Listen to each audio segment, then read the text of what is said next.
Hello, everyone. Welcome back to the Drop Frames E3 2019 coverage. It's PC Gaming Conference time. We've shuffled in some new guests. We're joined by BikeMan, Burke, and oh my God, you guys have all. It's all the bees. It's the bee show. It's the Bahroo It Bike is the bee and show. Yeah, you guys should start a podcast called The Bee Team, and it should be Bahroo, BikeMan, and BurkeBlack. There you go. Boom. Content. Make it happen. Perfect. It's a little self-degrading, though. I don't know if you want to use that. Anyways. It's perfect. It's up to you guys. We're gonna be talking over the PC Gaming Conference, which is about 15 minutes out. But before then, how are you guys doing? I need to adjust some camera size there. But how are you guys doing? Having a good E3 so far? Keanu fucking Reeves, huh? That was the thing. Yeah, that was honestly that was the high point. I don't think anything's gonna top that. I don't either. I couldn't believe chat's making that fun of me because I was so delighted by him. Yeah, well, everyone was they didn't wrap delighted. him up in the carpet and just sneak him into E3, like unravel the carpet, like, oh, there's Keanu. We all freaked out. Everyone freaked out when fucking Keanu Reeves showed up, both in the trailer and on the stage. That was definitely the highlight, I think, thus far of. He was just so at ease Of the show. He was. Yeah. Yeah. He ate that fucking crowd up. He was one of the few celebrities that's been on like a gaming stage that has handled himself well and not been awkward. You know? him and that Japanese lady from the Ghost thing from the Bethesda conference like stole the hearts of everyone. She was adorable. She was great. He was adorbs. Freaking awesome. Yeah, she was fantastic. I just want to play her game because of her presentation. Like, her enthusiasm just made me want to get it now. So Yeah. Yeah. She was apparently the designer for like Bayonetta and Okami as well. So Yeah, character designer I for saw that. Bayonetta. That's cool. And she did art or something like that for Okami. She's got there was another quote out there, I think that she was in the Evil Within like post-credit scenes or something like that. Developer commentary stuff. That has some interesting anecdotes in it for sure. So she's an interesting character. Super excited to see where she goes with her game. But the internet's been getting all kinds of information about her. yeah, Like, yeah, Mr. Fitzgibbons, this is who she is. yeah, a little creepy, but still pretty cool. The internet's good internet. That's for sure. That's for sure. They've got some. A Burke in Darkest Dungeon. Which boss tries to bring you to a slow boil in their cauldron? The hag. Okay, I believe it's the hag as well. Yeah. Hashtag F. Yeah, What because the Swine King has like a bunch of minions. Yeah, that's true. And the necromancer just does necromancer things. He's just an asshole. He romances the Necros. Yeah. I Exactly. mean, if you know anything about witches, this should be an easy game. You know, it's like, Sure. Yeah. you don't even have to play the game. Just be like, well, boiled in a pot, a cauldron, has It to might be be the true. hag. It might be true. I thought it was the canon. No, it's true. It should have been the canon. Were you guys at all worried about Epic Games Store being a part of this? Is that something that you guys... Nah. Nah? You're not too worried about it? I mean, it's going to be there. Yeah. Yeah. It's gonna be there in some way. Personally, I haven't cared because like I've got 7 different launchers on PC. Sure. Yeah.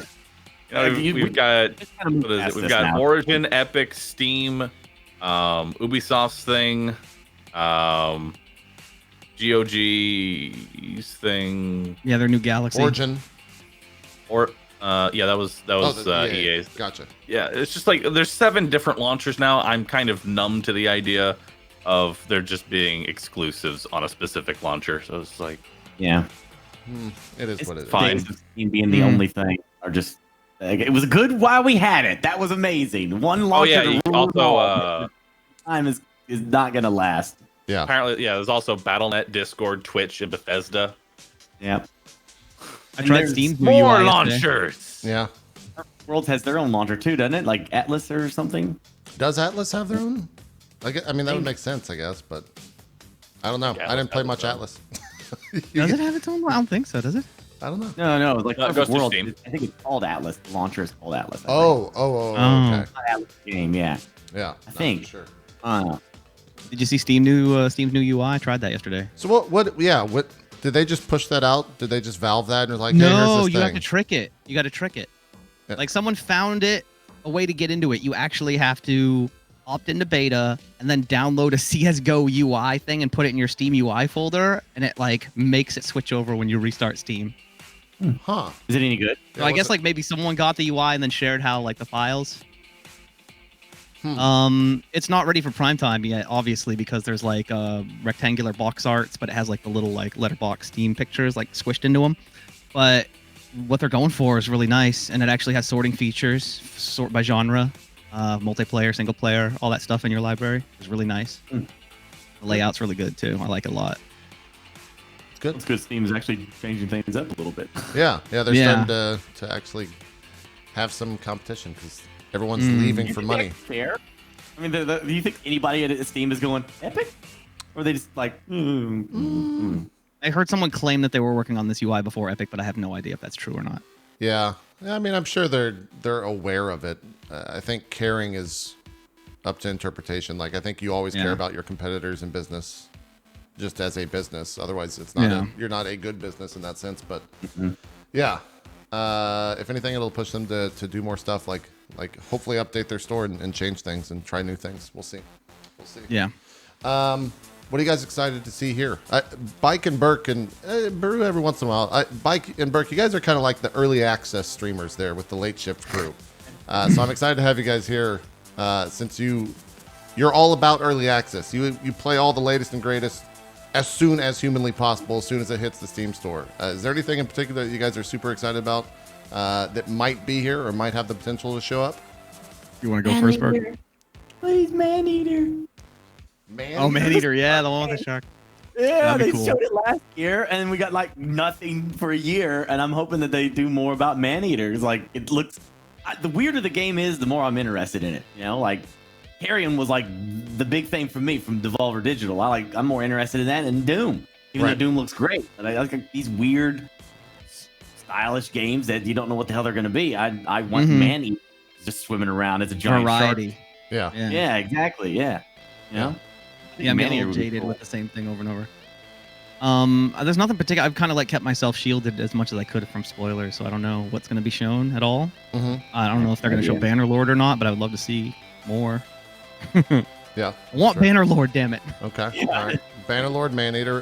Bahroo, what about you? We might see There's one thing I want to see at the PC show. I'm hoping it's going to be there. Is Darkest Dungeon 2. Ooh, I'm right there with you. There with you. I think Digital Extremes is scheduled to show. I think they were confirmed for being in this, so maybe some Warframe stuff. They've got some new stuff coming down that they've already talked about. The what is it? The Railgun? What's their next thing called? Railjack. Railjack. Railjack. Yeah. You cannot wait to play that. Like you put the entire lace ship together on this one ship, and you have to defend it and invade other ships, fly it around in space. Like that's gonna be sick. They're working on a new UI supposedly too. Really? Huh. Yeah. Well, they're gonna be there, so maybe we'll see some of that stuff. You think Borderlands 3 shows up, Bahroo? You think it's in here in the PC gaming conference? They were already there at Microsoft. I don't think they'll be there. I don't think they'll be there specifically for PC gaming. You don't think Epic was like? I mean, they might come by and say hi. Sure. I don't know. Yeah. Do you think Randy Pitchford walks out on stage?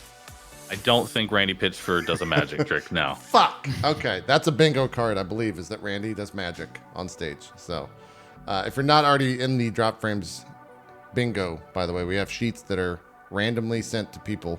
If you go to dropframe.es/bingo, you can join. Oh. And you win absolutely nothing. I'm picking up this bingo card. Yeah, so go get your bingo card. I gotta move this to like a different screen because it makes me more pale than I already am. You become a ghost. Oh no! Turn away from the light. Come back. I'm sorry. I'm not this pale. I promise. Maybe. It's all right. I'm not this red. Right? It's just that's how cameras work, man. They're a pain in the ass. Color balancing, white balancing sucks. You think Elgato shows up here? By the way, Corsair. Do you think we see any hardware in this conference? That would be cool. I would like to, but I probably just gonna be a bunch of trailers. Yeah, I mean, last year it was just trailer on trailer on trailer on trailer on trailer on. It felt like it went on forever last year. And I liked that. Yeah, I really enjoyed that. There was a lot of games that Microsoft did that too. Yeah, there's a lot of games that I ended up checking out this year because of PC Gaming Show's thing last year. Yeah, I think my favorite was Satisfactory. Oh, was really nice. I remember that. Was that was announced last year on the PC Gaming Show? I guess that makes that makes sense. That makes sense. And it came out. Yeah. We played it. It was fun. And we're just waiting for more. You think Yeah, we're just waiting Baldur's, for the thing to actually be finished now. did they show anything new for Baldur's Gate, you think? Or are they done? I mean, they've been out there Stadia. They were on Twitch's stream yesterday doing a little bit of an interview. I don't think they're going to show gameplay. I don't think they're going to show gameplay. A little too early. I mean, if there's a stage to do it, this is the stage, potentially. Yeah. If Google Stadia wasn't, then this is. But we probably won't see any gameplay. But they might walk out there and do an interview. They did that announcement of what it was going to feature, but I don't think they have footage yet. Yeah. Uh-oh. Oh, okay, they're going for a full screen thing now. Okay. Yeah. Yeah, I'm watching, by the you way, got- on twitch.tv/PCGamer. /Twitch usually has a little bit of a delay, so we're watching on /PCGamer. Okay. Day 9's back. I'm excited for him. He's a good I pal love of Day mine. 9. Yeah. I'm He's wondering if we get another shout out. Because last year he said drop frames in the opening of the show. So I don't know. I'm really excited. We'll see. I think Frankie's also back in terms of hosting. She was fantastic last year as well. So we'll see how it goes. I'm trying to think of anything else that was like out there. There's been so many leaks that I just want to be surprised by something. I think first and foremost, like I haven't looked at any of the leaks, so I don't. I'm just because they got my hopes up with the guy. I saw one leak and they were like, Godzilla game is coming and it's going to be in the Microsoft presentation. I was like, oh goody, another Microsoft. Wait, hold on. Wasn't there like a Marvel? that's game at that was- Square. That'll be Square. Yeah, the Marvel Avengers game is tonight at Square. It's one of the I'm big I'm things. mildly interested in that one. I'm like, super stoked for it. Hopefully it's I'm hoping it's like the- I really want it to be good because I enjoy that, but yeah. there's not very many good superhero There's games not. You're right. You're 100%. The only at all. Marvel Ultimate Alliance and Spider-Man are probably the only two in recent time, and Ultimate Alliance is not that recent. That's years. That's 10 years Yeah. old. New one coming out, I think. Yeah, this month. Batman games. Well, yeah, the Arkham ones. Yeah.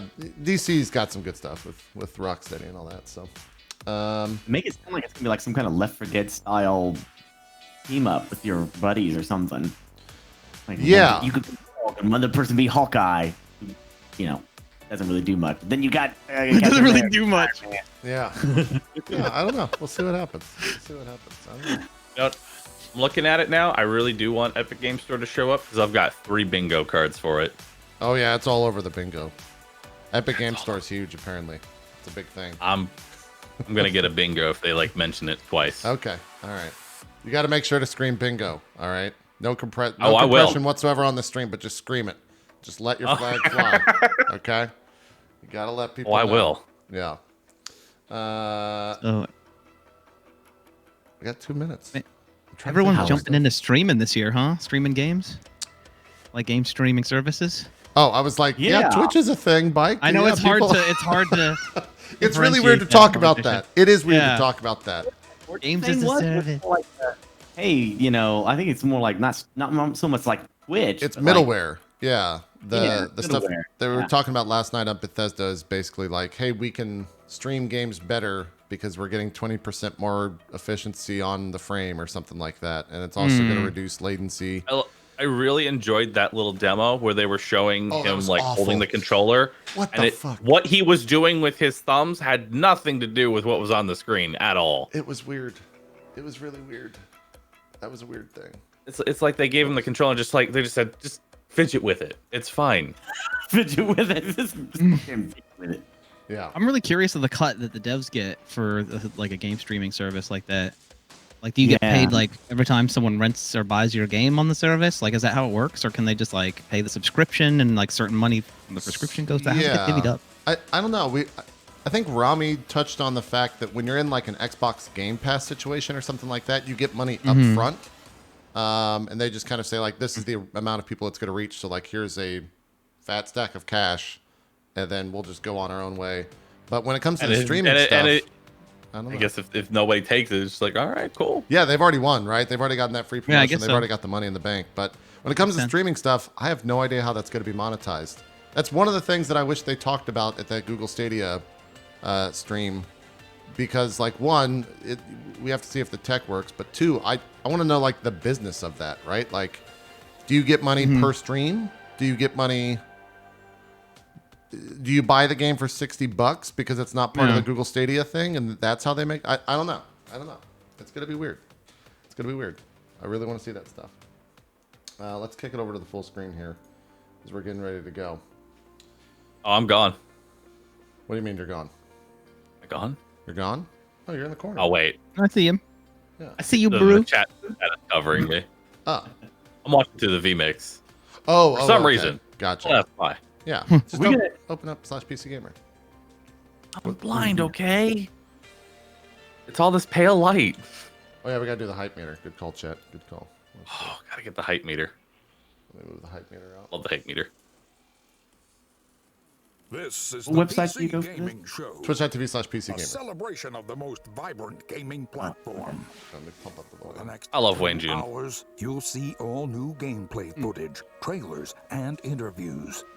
Taking the stage today are first gameplay footage for Vampire the Masquerade, Bloodlines 2, Borderlands 3, Oh, never mind. the reveal of It will Evil be there. Genius 2, Starmancer, Last Oasis, 2 new games from Coffee Stain Studios, Griftlands, Planet Zoo, What's Next for Terraria, Remnant from the Ashes, Mosaic, Warframe, Baldur's Gate 3, Shenmue 3, the Shenmue reveal 3, of oh shit. Unexplored 2, El Hijo, Age of Wonders, Planetfall, and more. And now your PC Gaming Show hosts, Day 9 and Frankie Ward. Good morning, good morning. Yes, ladies and gentlemen, welcome to the PC Gaming Show. Yeah. Sean got himself Yes. a haircut. We're so happy you're here today. We have a great show for you lined up. We got 30 games that we're going to be showing off. 30. Some of them will be updates to existing franchises and titles. Others will be exclusive world first looks. Y'all ready? Well, I first want to thank our sponsors for helping make this event possible. Without their support, this event would not happen each year. So thank you so much. Thanks to you for coming out. It's 10 a.m. in Los Angeles. Happy Monday, everyone. Best day of the week. Hello to all of you up in the balcony. And of course, thanks to you tuning in live from all over the internet, YouTube, Twitch, Twitter, Facebook, wherever you're tuning in from, welcome. We're happy to have you. My name is Day 9. I'm one of your hosts for this event.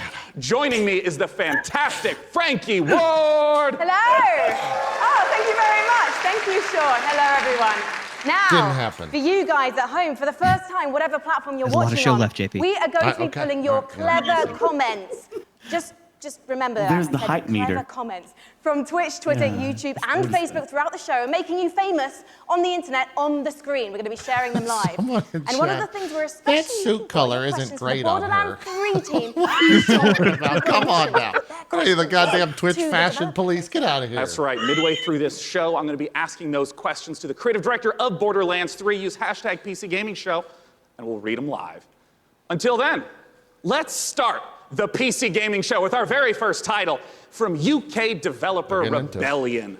Several years ago, they announced that they were working on the follow-up to Evil Genius, a real-time evil layer simulator. And now, Rebellion is ready to reveal its nefarious vision for the project. So, PC Gaming Show, who's ready to stroke a cat menacingly? Here is the world exclusive reveal for Evil Genius 2 World Domination. Anyone play the first one of these? Oh, okay. Burke's into it. Back Good in the job, day.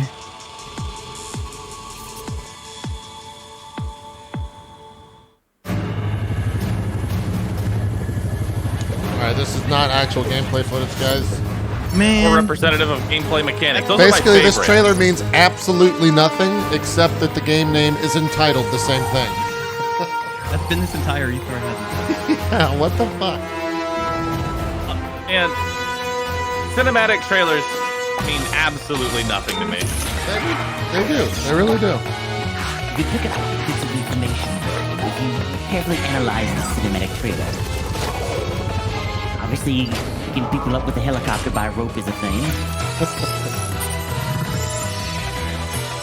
There's a lot of money in Asia. Yes, I agree with Yes, that. money there. You'll be opening boxes again. They just have The gold. opening boxes, oh my god. I don't think that's the right way to be storing that. We look at the cameras. Got wall Why not stick just alert all the mechanics. guards? There's gonna be fan turrets in it. What the hell? She's.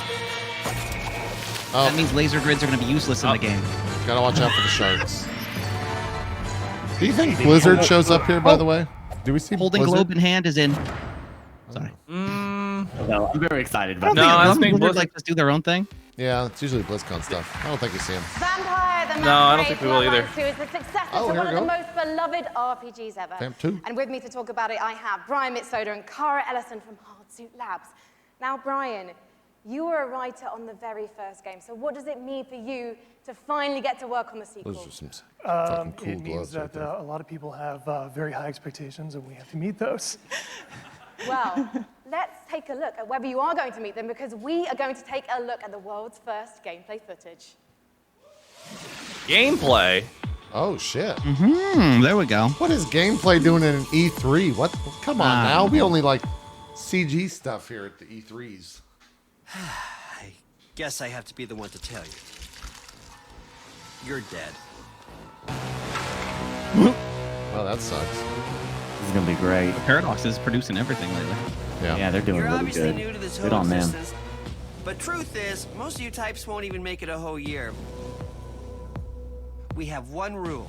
You don't break the masquerade.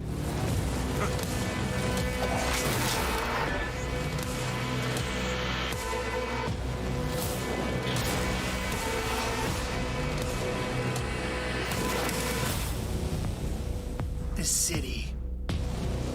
We're all fighting over scraps here. Welcome to the first Bruce day of the Willis. rest of your death. Having fun yet? Was that gameplay? That's not gameplay. I would say in-engine more. Yeah. As That was an engine preview. That wasn't Yeah. gameplay. Yeah, that was. Yeah. Which it looks good if we're walking around in that, I guess. Yeah. It looks Brian, nice. what does it mean to be a vampire in this world?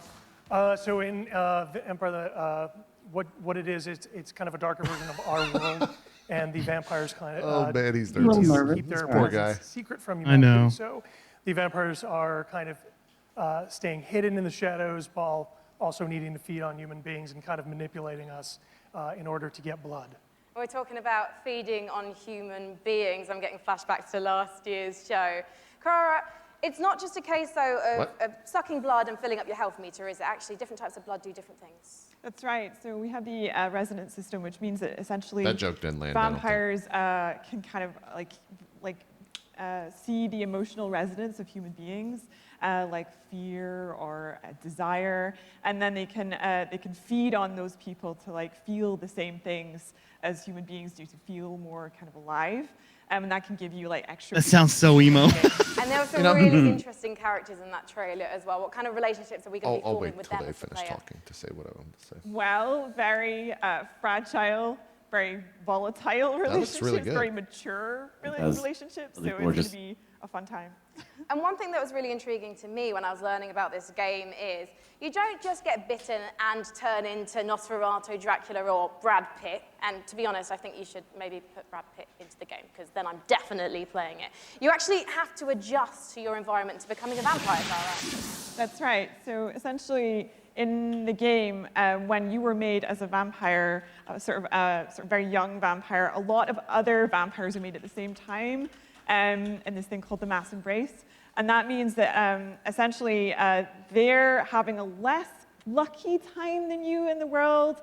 You're having a relatively good time compared to them because they don't know what they're doing. They're going through vampire puberty on their own, and you might have a family, you might have, say, a wife and children, and you are morally objecting to drinking blood to survive. And so you might have a less good time, let's say, than the player is having. So you can find them throughout the world. Man, I can't wait to murder my Brian, family. the first Yeah, it's game gonna be came out great in going through 2004. puberty You all were over waiting again. 15 I years like for all the this. gameplay is like going on Pressure. behind them, and like We have like a really high-pitched voice as well, and it just randomly Yeah, drops. we're going to make it work. Well, you know what? I think there are people around the world watching this, and Yeah, I of wish course they the would show audience that too, here, and they Burke. all can't That'll wait to probably play this be a game. Can you wait, trailer or guys? something. What I was gonna say is There you go. I love. So I think you've convinced everyone like the here Xbox now. When are we going to conferences be and able to play everything. the game? But it is a little We're canned. going, This seems much Q1, more real. next Like year. we're getting real people out Fantastic. here. When can we learn more? Yeah. It does feel more real. Thank you so much, Brian and Cara. Good luck. Give it up, guys. It's also not fucking Bethesda. It's like, yeah, woo! Now, have you ever wanted to play Dwarf Fortress in space? I'm hyped. Starmancer is a space station Apparently that was a from streamer. Omelette Games and Chucklefish. Everything. After a catastrophe on Chucklefish, Earth, yeah! humanity has launched a go! desperate attempt to find refuge among It was the way stars. too much. Your task is to manage a colony capable of sustaining life, crafting components, controlling colonists, and sending out crews to mine asteroids. But when you're living in space, there can be big consequences for even the smallest mistakes. Let's take a look at the brand new gameplay for Starmancer. Ooh. Ooh, Chucklefish. That's a cute little logo. I don't know how to read that. Omnix. Oh, is that what that was? Yeah. Their audio's really not balanced well. I'm already interested in this. This does look pretty cool.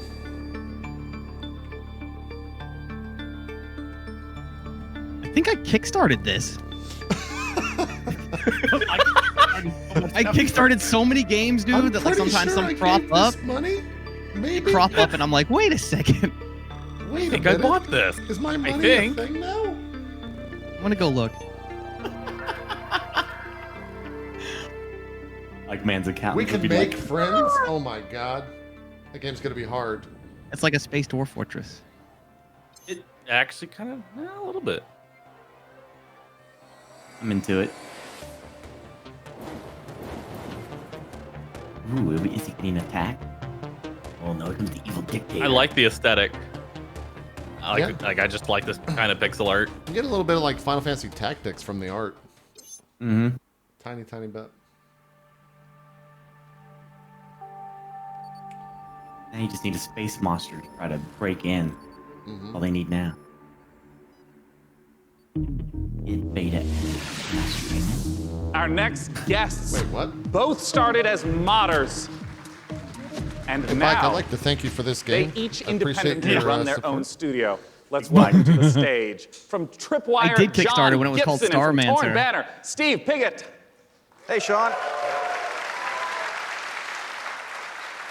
Now I understand. Both of you started as modders, working independently, running your own studios.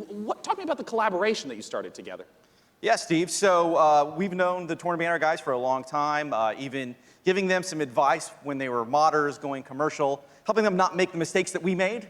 And we've been friends, and we've always wanted to work together. And now we've sort of formed this independent, former mod team, professional super group to get an awesome game out to fans. Did he just call Sean Yeah, for us, Steve? this is a dream What? partnership as well. We've always been really Wait, close with did he? Tripwire, and Oh, no, we Steve really is the other respect their guy. games. We see them as one of the few studios that's bringing true innovation to the FPS genre. I think he and called that's him what we're all Steve. about as well. I think he called Day 9 Steve. Let's take a look at this Day9 upcoming Steve. collaboration between Torn Banner and Tripwire. Thanks, Steve Bob. Day 9. Love your work, Greg. Steve 9.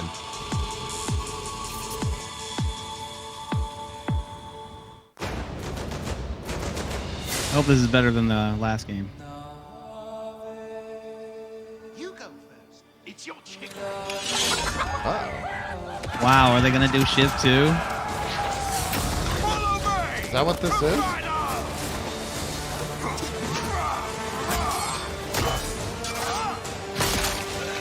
Hot damn. Oh yeah. For the order.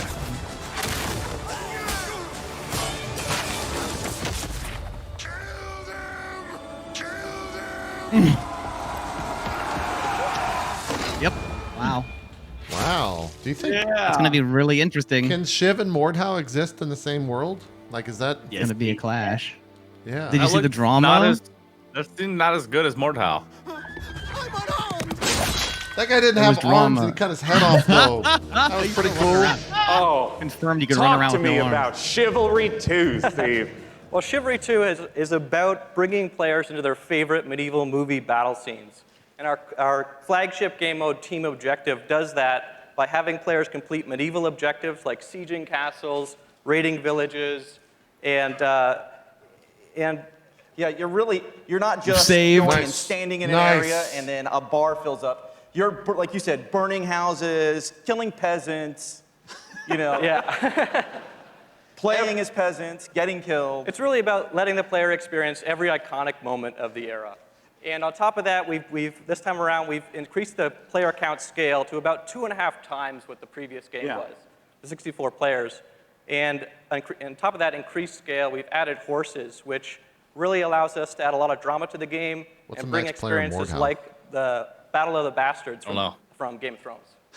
Don't worry, we'll ignore the last season. Just Battle of the Bastards is going to be in the game. Yes. All right, so I want to ask about the swordplay element to Chivalry 2. I mean, I know it's a really critical element. Yeah, and this time around, we've completely revamped. I mean, we really view what we're doing here as bringing a true sequel in every sense. Yeah. We've attempted to completely revamp the combat, movement, and animation systems so that every swing, every action of the combat feels readable and fair, and also has the satisfaction name is Doinks, of the bro. weight that you would expect when two medieval knights in full armor are clashing. Yeah, and it's Grubor says it's very, Pop-Tarts. very This fluid is great. and much more accessible than the previous game. And it's, you know, the pace is so much quicker. It was what I really enjoy when I'm playing it. Yeah, and I wanted to ask about the fluidity, because in a lot of melee combat games, you hit a button and there's like a full animation swing and then you sort of reset. So it's kind of these discrete, chunky times. I understand that in Chivalry 2, the swordplay operates differently than that. Yeah, we kind of think of it like when you're swimming, where you're kind of constantly using both arms at the same time. And a core part of our focus this time around has been making it so that players can fight multiple opponents at the same time. Like 1-on-3, 1-on-4 situations? Exactly, because that's fundamentally part of the becoming the ultimate warrior fantasy and achieving glory on the battlefield. As long as there's no helicopters. Well, I mean, I do have to ask, I'm talking about swordplay and mastery, but the original Chivalries, I mean, it's kind of like silly fun. Like, how do you balance the mastery with the fun element? Yeah, our goal has always been to make it so that players can take the game as seriously as they want to and also as silly as they want to. We know that probably about half our audience plays the game drunk, and we love that. At least half. Yeah. That's an important metric to track. And the game has a huge influence from Monty Python as well. I mean, in the over-the-top voiceovers and the role-playing opportunities. I mean, the game is genuinely hilarious. As an example, you can beat a man with a chicken while quoting Shakespeare. Like picking up a chicken as a weapon. Yeah, physically that's a clubbing mechanic. him to death with a Well, chicken. that's excellent. Well, I mean, I have to ask, when can people get their hands on Chivalry 2? So Chivalry 2 is coming out early 2020, and it's coming first to the Epic Games Store. Oh, look forward to checking it out in early 2020. Gentlemen, John Gibson and Steve Piggott with Chivalry 2. Thank you so much. That crowd is like, We are just getting started here at the PC Gaming Show. Let's take a look at what's coming up next. An epic You're watching sponsored the this show PC too. Gaming Show. Yeah. Man. Coming up, build a world for wildlife in Planet Zoo. Okay. From the creators Did you of hear about the Darksiders, drama with Remnant Steve Piggott from the from Ashes, Chivalry? Baldur's Gate 3, One of the former producers and more accused him of trailers, firing him and interviews, taking all of his and money and gameplay stealing all of footage. his work, which he basically said he did most of the work on Chivalry. So it's going to be interesting to see Chivalry 2. Jesus. And if it's like the same quality, then that guy probably doesn't have much of a basis.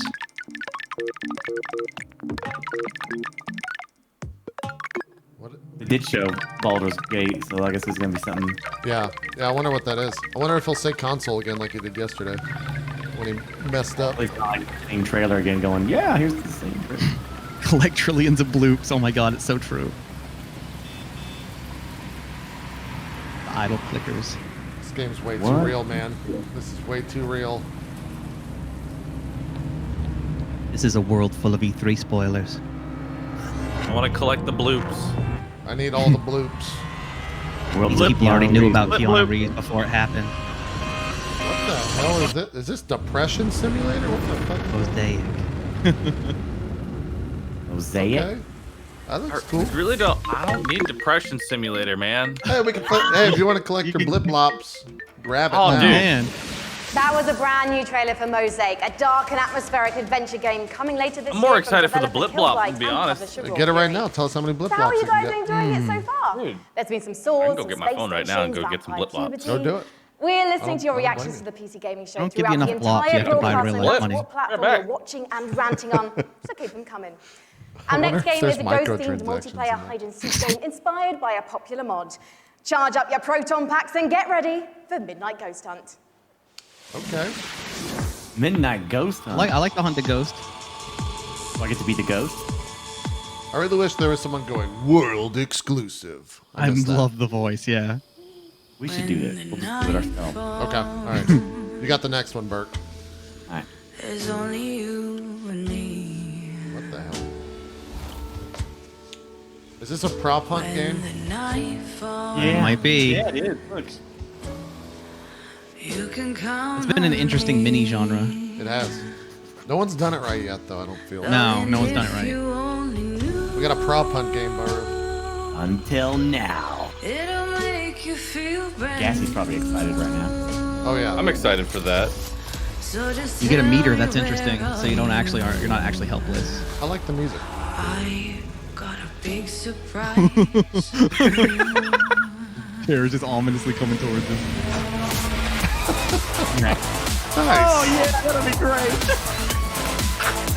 Dude, this thing's cool. Oh, that'd be great. I'm kind of into I like it. Launch yourself into people's faces. Dude. Hell yeah. The laughs from this will be fantastic. All right, that's pretty good. That's going to be I'm down for super that fun, one. man. Sign up I for know. all. Down for that one. Okay. That looks great.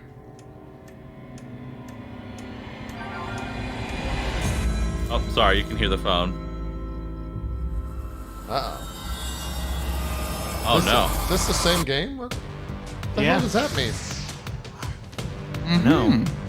Joining me on the stage to talk about Midnight Ghost Hunt Getting blips, by the way. is the dynamic one-man team.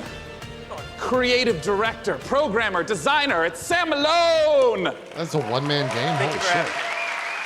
One man game. Sam, please tell already us signed what up is for going Alpha. on in that. What is Midnight Ghost Hunt all about? So Midnight Ghost Hunt is a multiplayer ghost hunting hide-and-seek game.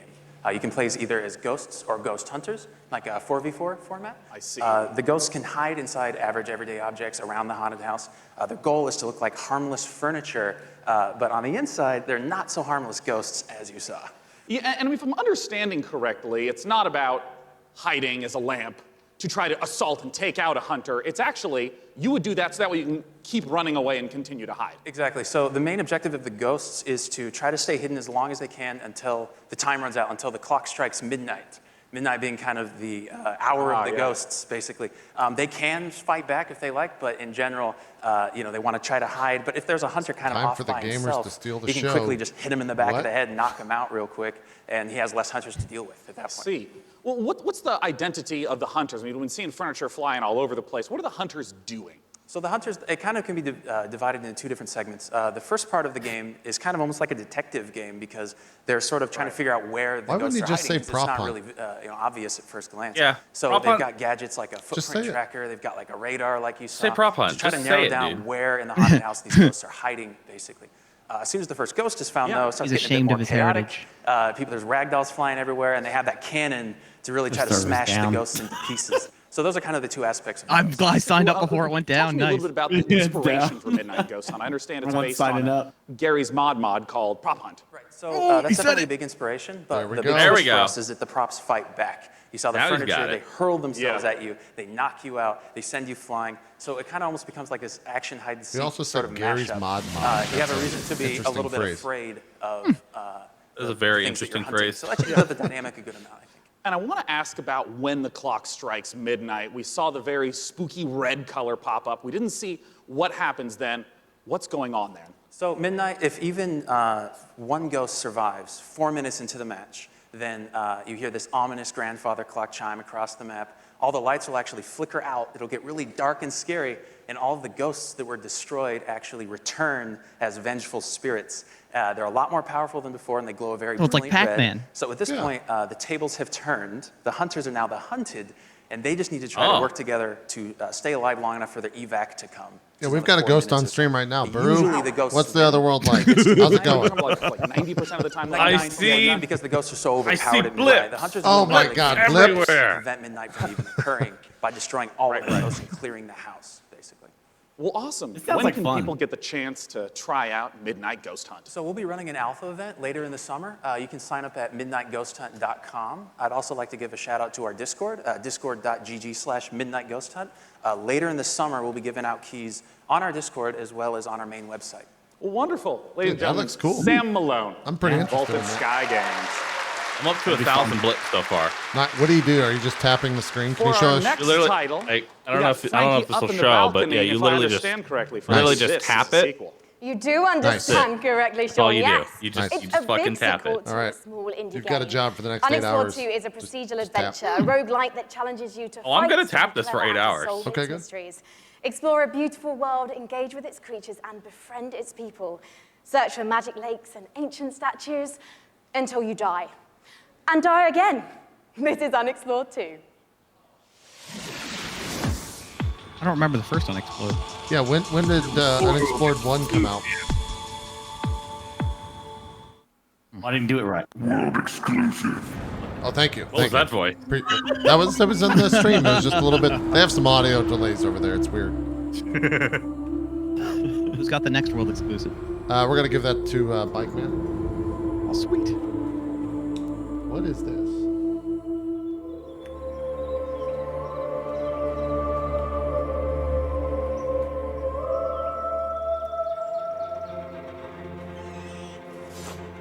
Uh-oh.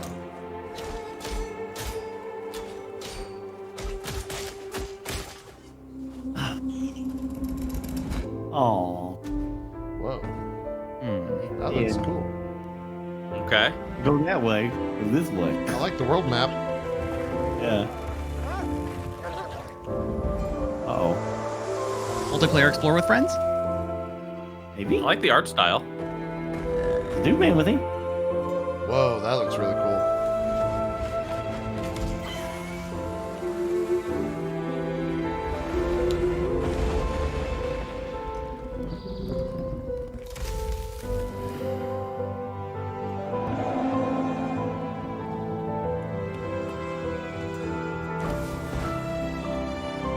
Definitely a cute game. That water level looks gorgeous. It does. Well, I guess you could play that right now on Fig. Is that what One open of access the means? biggest bang for your I don't know buck what that that you means. can get when I don't building know a that new term. rig is investing in a new monitor. And here to talk about a groundbreaking Uh-oh. new display is Sponsor Samsung's time. Dean Dalcero. Welcome, Sponsors! Time to blip. Dean. What you got for us? Time to blip, dude. Turn the mic, I'll be the mic. RG5 curved gaming monitor. That's a monitor, Let's man. take a look. Holy shit. Curved gaming monitor. What? That's a gun, sir. Yeah. Guns? It's not a What the what? What? You can see the bullet coming towards you. I'm watching this at 30 FPS. How does this work? Help me.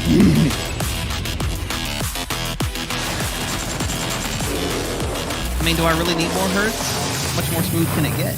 I mean, the Xbox is already saying we're gonna get unheard of hertz at 120. What?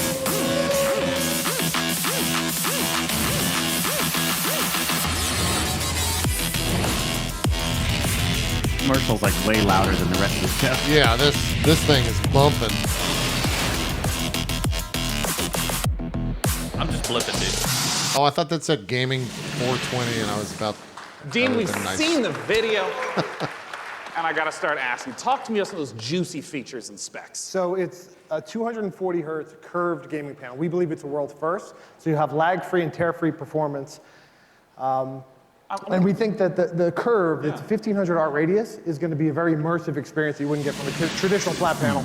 And I wanted to ask a little bit 27 's about kind of a some of small the color monitor. specs. Sure, it's a 3000:1 contrast ratio. So you get those deeper blacks, brighter whites, Right. and hopefully you'll see your enemies. Does this count as a before world they see first? you in the dark scenes. I don't think so. Yeah, and I understand I mean, it he also has said we G-Sync. I think saw it that is, so flashing that's on the screen. unfounded. First G-Sync compatible monitor, You so know? we're super As long as excited you say about that. we Well, think, since this is the it's PC fine. gaming show and we're showing off a huge variety of games here, what are the types My of OLED TV games has that you would really deep expect blacks, that and you know how good it 240 is? hertz I couldn't see the refresh rate Battle and of G-Sync Winterfell would at work all. well with? Yep. So we think everybody's going to appreciate the you have speed a and LG? performance, but ultimately, Yeah. That's what I have, esports yeah. first-person shooters are really going to benefit. Right. Well, of course, I have to ask, not just when is it available, but what type of cost are we talking? Sure. So it'll be available in mid-July for under $400 for a 27-inch Whoa, panel. that's pretty cheap. So it expands our gaming lineup. It's not bad. Yeah. Because when you said 400, I mean, that's the 27-inch is the $400 mark. Wow. Yeah, so our gaming line will be expanded Pretty to good. 8 models, That's ranging not a from bad 24 price. all the way up to That's 49. That's very dual cheap for QHD. G-Sync, actually. Check out Samsung.com/gaming240 I wonder what the, or see us in the back of the room for more info. Yeah, that's right. For any of you in the audience, it's there. You can go there for sync it. time is. If it's anything over like 1 ms, it's going to be rough. Not for that price point. Well, I want to let you know that we have all sorts of great presentations and games coming up. Let's look at what's coming up in the PC Not gaming 4K, you poor person. That would be much more expensive. Stay tuned for more announcements, trailers, None of and that never price before point. seen footage, At least he was honest including about it. Gearbox. Honestly, do they answers really burning have to do this, questions like, about coming up thing? Borderlands 3. Yeah, I think it's just to The break next it up, game but I from agree. I Play don't know. If Entertainment. it's, yeah. Get ready to rip the galaxy Oh, a shit. new wormhole in Valfaris. That looks cool. And more. And more. Borderlands 3 coming out, Bahroo. I mean, I'm always down for more Borderlands. And now the PC Gaming Show presents What's Next from Funcom. Oh.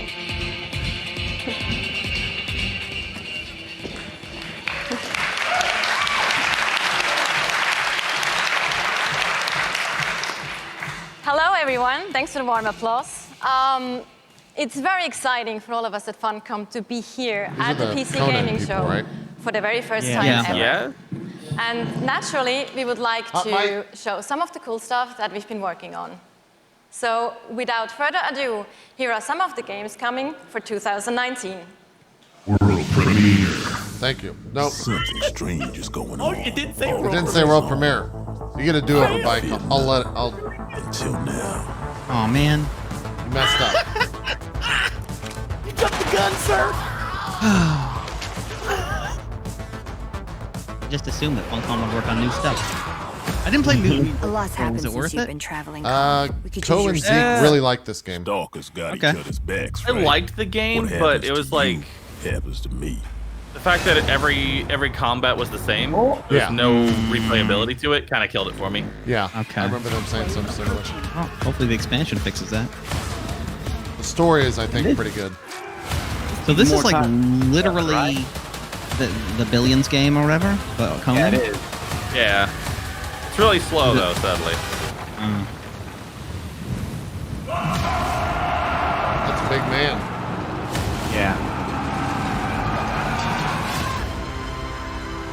What's this? I haven't heard of this. Whoa. Madness. It's on Halloween. Spooky. HP Lovecraft in space. Ooh. I notice everyone tries to do HP Lovecraft, but they haven't really done it right yet.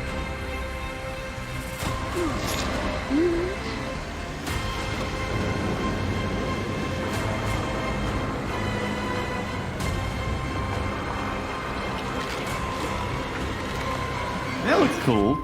Who would have thought? Neat. My A little son, creepy. off to fly among the stars. Well, you should have never win. Please welcome to the stage, founder and director of Mighty Kingdom, Philip Mays.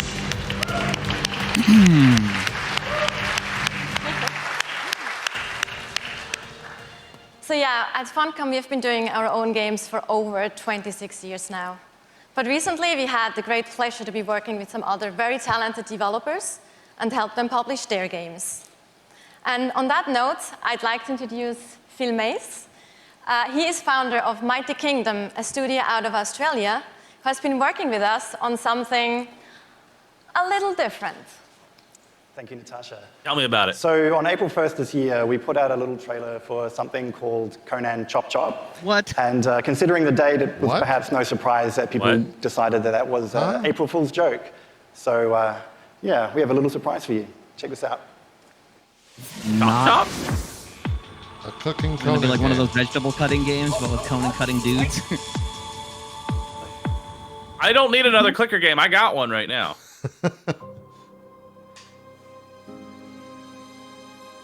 Conan mows the lawn. If it's a Conan cooking game. VR.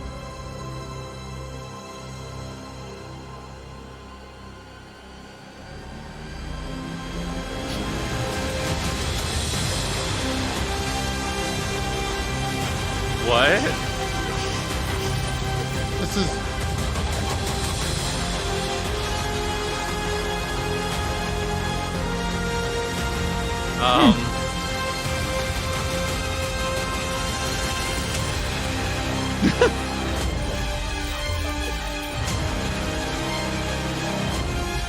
They made this game simply because people thought that the joke looked like it would be a fun game.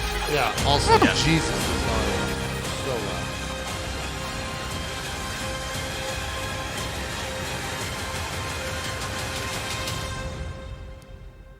Okay.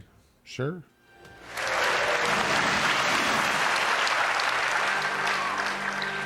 So there you have it, Conan Chop Chop. It's a roguelike action-adventure game. It's very real, and it's coming to PC, Xbox One, PlayStation 4, and Nintendo Switch on September the 3rd this year. It's 2019.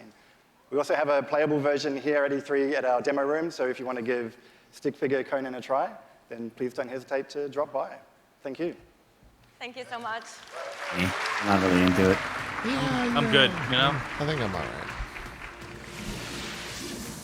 Last Oasis is a nomadic survival game set in a post-apocalyptic future where the Earth has stopped rotating. The last humans need to outrun the blazing sun in massive open-world environments. Good times.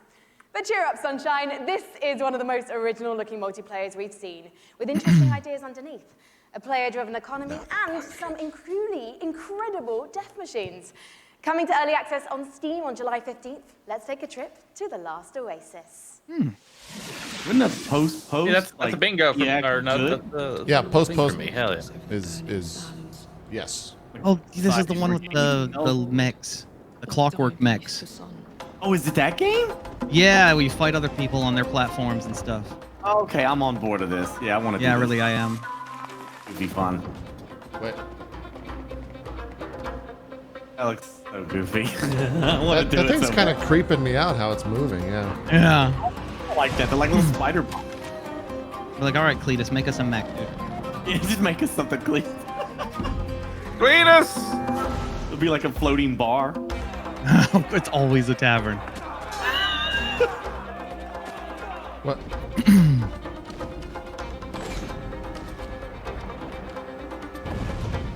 Oh, that's cool. This is July 15th? Wow. No, those auto crossbows. Whoa. That thing's huge. Oh. Yeah, if they tear apart procedurally, I'll be pretty cool with that.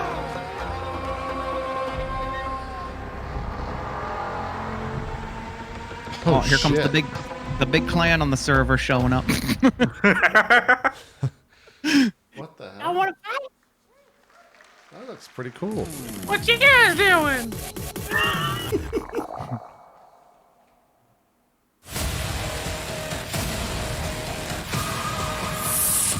Oh, I actually played this. This is really cool. Yeah.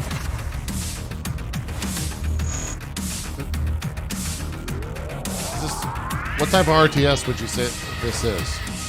Well, it's like from campaign point of view, like this. It's like a 4X. Oh. And then the battle, a XCOM kind of battle system. Like you move behind cover and you set up for line attacks and such. Is it like their fantasy version, the Age of Legends or whatever? Yeah, it's but sci-fi. That was on kind of Hero. cool. Not bad. This is actually really cool.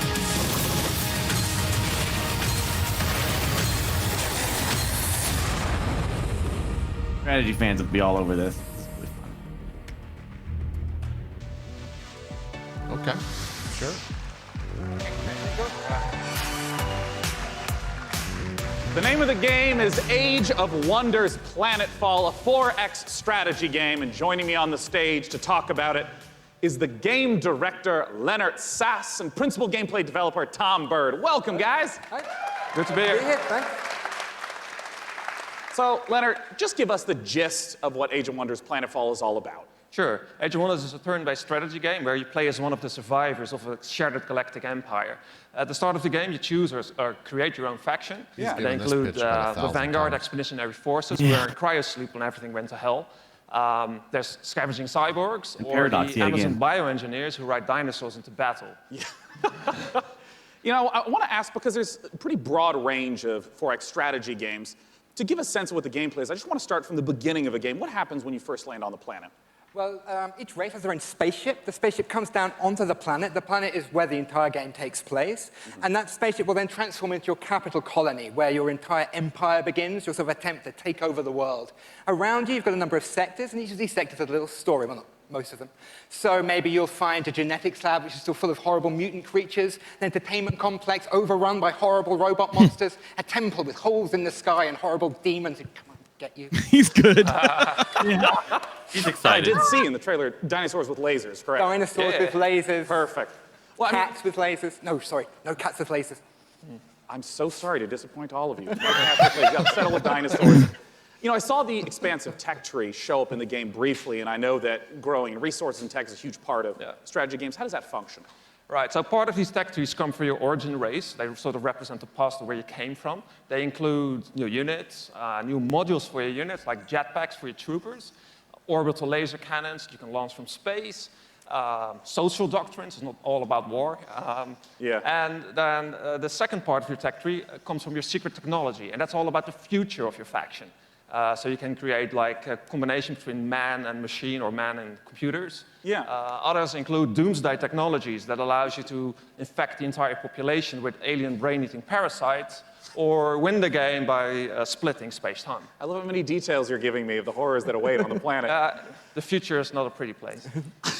Well, I want to ask about some of the combat that we saw, because in a lot of strategy games, the combat can be very brief. It just, you know, shows two armies pinging off each other. But I understand that the tactical layer is quite rich.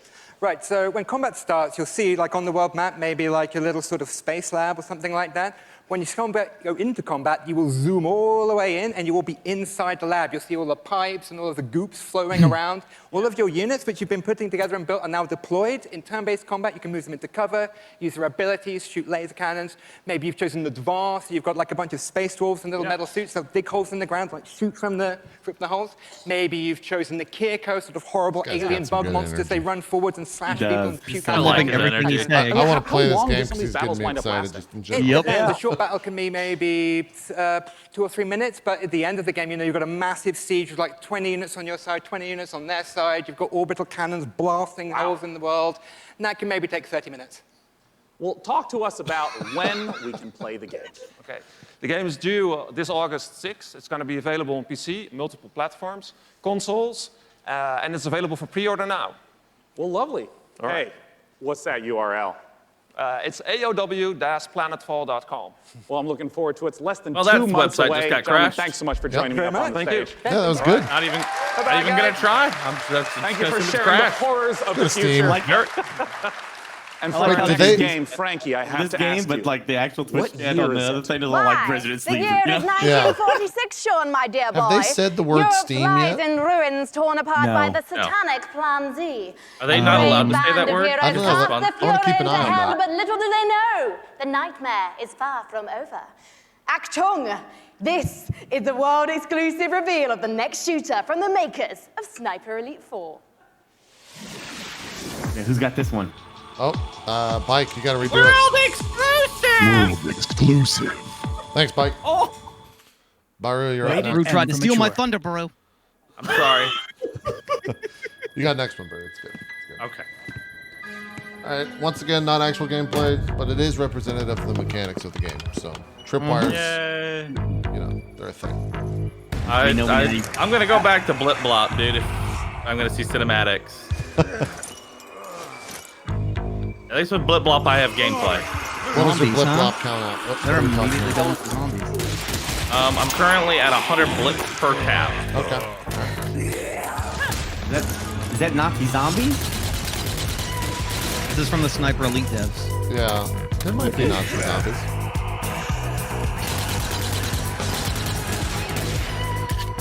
Keep up. They're like Red Army zombies. Be different. They're not Nazi Sniper zombies. Elite, the one with the X-rays. I always get the two sniper games confused. Ooh, what the hell? Zombie with a flamethrower? It's a very smart Zombie with a flamethrower.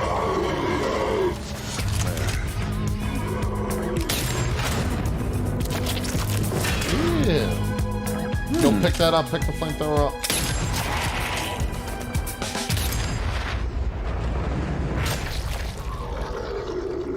Yeah. It is a Sniper Elite game. Yeah, it is Nazi zombies too. Okay.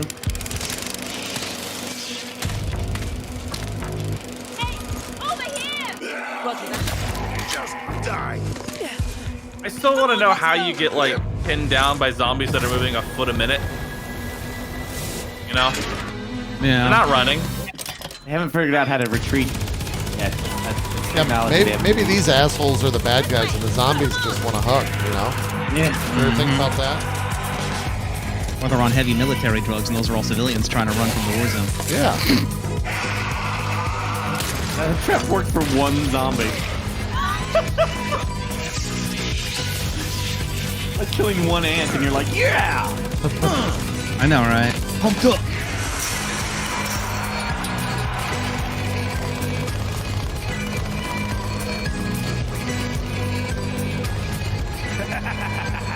Oh my God, Guy Hitler.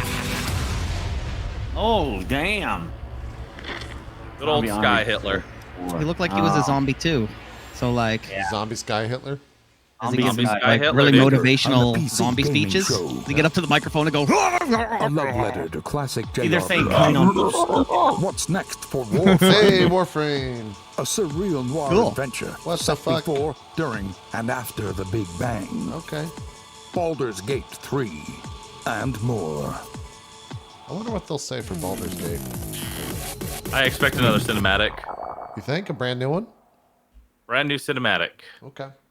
For nearly 100 years, the root have ravaged. Oh, I played this. How was it? Fun. I like it. Without It's very Dark Soulsy, but it's like, you know, with guns. we are victims You can do melee. I did melee, that we do and it was not fine. understand. This evil will consume our world, and the Why do countless evils always have to worlds consume our beyond. worlds all the time? Yeah, they should Why can't they just that. coexist, man? Why they always gotta try and take it over? You never get full. To meet it If the evil was like trying to get your all the Starbucks in the world. by fury. That's they're- what Starbucks is. Starbucks is their favorite drink ever, and so they're coming here to get it all. Seek And we have the to stop them. source It's our of death Starbucks. itself. Prepare yourselves. They are here. Is this co-op, Bert? Yes. Co-op Dark Souls. Guns. I'm down. Yep. From start to finish, too. So like none of this summoning stuff. Oh, you just Oh. load in? So it's Yeah, more that's Monster even better. Hunter than maybe. Would you say? Yeah. Huh. Oh yeah, Remnant. They were inviting people out for that. I remember. That looks kind of cool. Like, you know, you have to dodge, and the armor amounts to dodge, you know, and all that stuff. Joining me Yeah. on the stage to talk about Remnant Big from the monster Ashes. fights. In that trailer, we got the chance to see so much new gameplay footage and new environments. Let's welcome Show the us. CEO of Gunfire Games, David Adams. Oh, Gunfire did this? So, David, I What want have to they ask made? right away for those who are unfamiliar made, with Remnant from the Ashes. Darksiders. What kind of game is it? Darksiders, yeah. So Remnant's a co-op action shooter set on an apocalyptic Earth and across a bunch of cool fantasy worlds. And I mean, in that trailer, we got the chance to see a huge variety of different environments. Like, what are these different places? Who's the player in this story? So as a player, you're on sort of a Odyssey-like quest to save the world, and we really wanted to have a bunch of different cool locales that you go to just to experience a bunch of different stuff. And you start on Earth, but it rapidly changes very quickly as you get into the game. And one thing that we've talked about before is that replayability is a huge focus of the game, that you could play through it 10 times and still be seeing new bosses, new monsters, new locations. How exactly does that work? Yeah, I think one of the coolest features of the game is the dynamic generation system. So we generate the maps, the enemies, the quests, NPCs, bosses, everything. You've built those all by hand, right? Yeah, it's all hand scripted, but the system takes all the pieces and stitches it together. So you might play the game and come into work and say, hey, I talked to a giant tree and fought a dragon boss, and I'll be like, I met a guy in a helicopter, an old guy in a helicopter, and killed a tree ant. And we'd have completely different experiences playing the same game. And you just have to keep going through and eventually explore what all the possibilities are. Yeah, you can play the game over and over again to see the stuff. You can jump into your friend's world to experience the content in their world, and that's a big part of the game, just jumping in and seeing what you get. Well, I want to Also ask said there are, like, about different ways to which is beat bosses I to understand get a big different part of the rewards, game. How too. does it function alongside this ever-shifting gameplay experience? Yeah, the loot in the game is all legendary items, and it's tied into the dynamic generation. So if you fight a boss or meet an NPC or get a cool, unique side quest, it generally coincides with a cool, unique item. It might be a boss weapon or a magical item or armor. So if you play the game and you get all completely different events, you'll have different equipment than I have. And in the trailer, I also saw that there were 3 people walking through these, and you mentioned the co-op experience. How does co-op function in the world? So the game's full co-op from beginning to end. You can jump in at any point, and the game's definitely slower paced, more difficult. I mean, you will die a lot in this game, so awesome. There's a huge advantage to bringing your friends to come in there and help you take down bosses or fight off different events or just generally progress through the world. Yeah, well, I mean, as a big fan of Bloodborne and Dark Souls, I'm really looking forward to Remnant from the Ashes. What's the release date, and where can people go for more information? So Remnant's coming out August 20th on PC and Not too far, Xbox cool. and PS4. Yeah, that and looks if pretty you fun. pre-order the game now, you can actually get in early and start playing the game August 16th. Well, awesome. Ladies and gentlemen, David We're Adams going to be going up from against Gunfire WoW Games. Classic, though. Thanks so much for talking to us about Remnant. That's going to be rough. And as we mentioned earlier, keep those questions coming. I will be asking on stage the creative director of Borderlands 3 everything you want to know.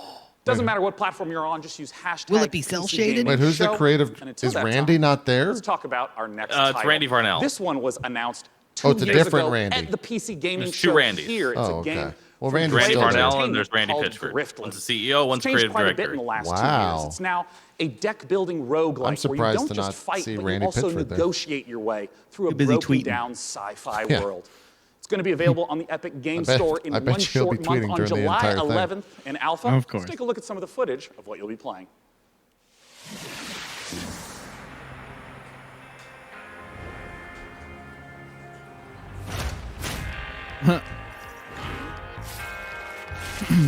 What the? Reminds me of those games you used to play on the 3DO.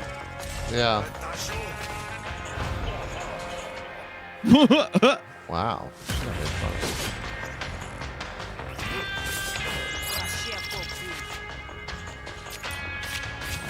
Oh, I knew it. Well, she's just getting destroyed over and over. This is all the different ways you can approach this situation, right? Yeah.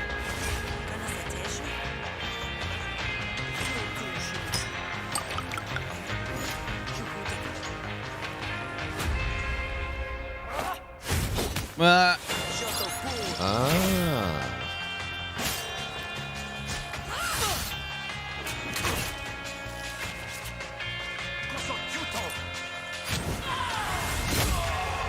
I'll give it a shot, at least once.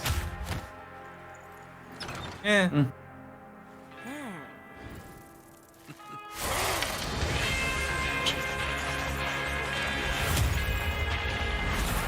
Okay. Epic Game July Store. 11th alpha. I can give it a shot, I guess. Yeah, why not?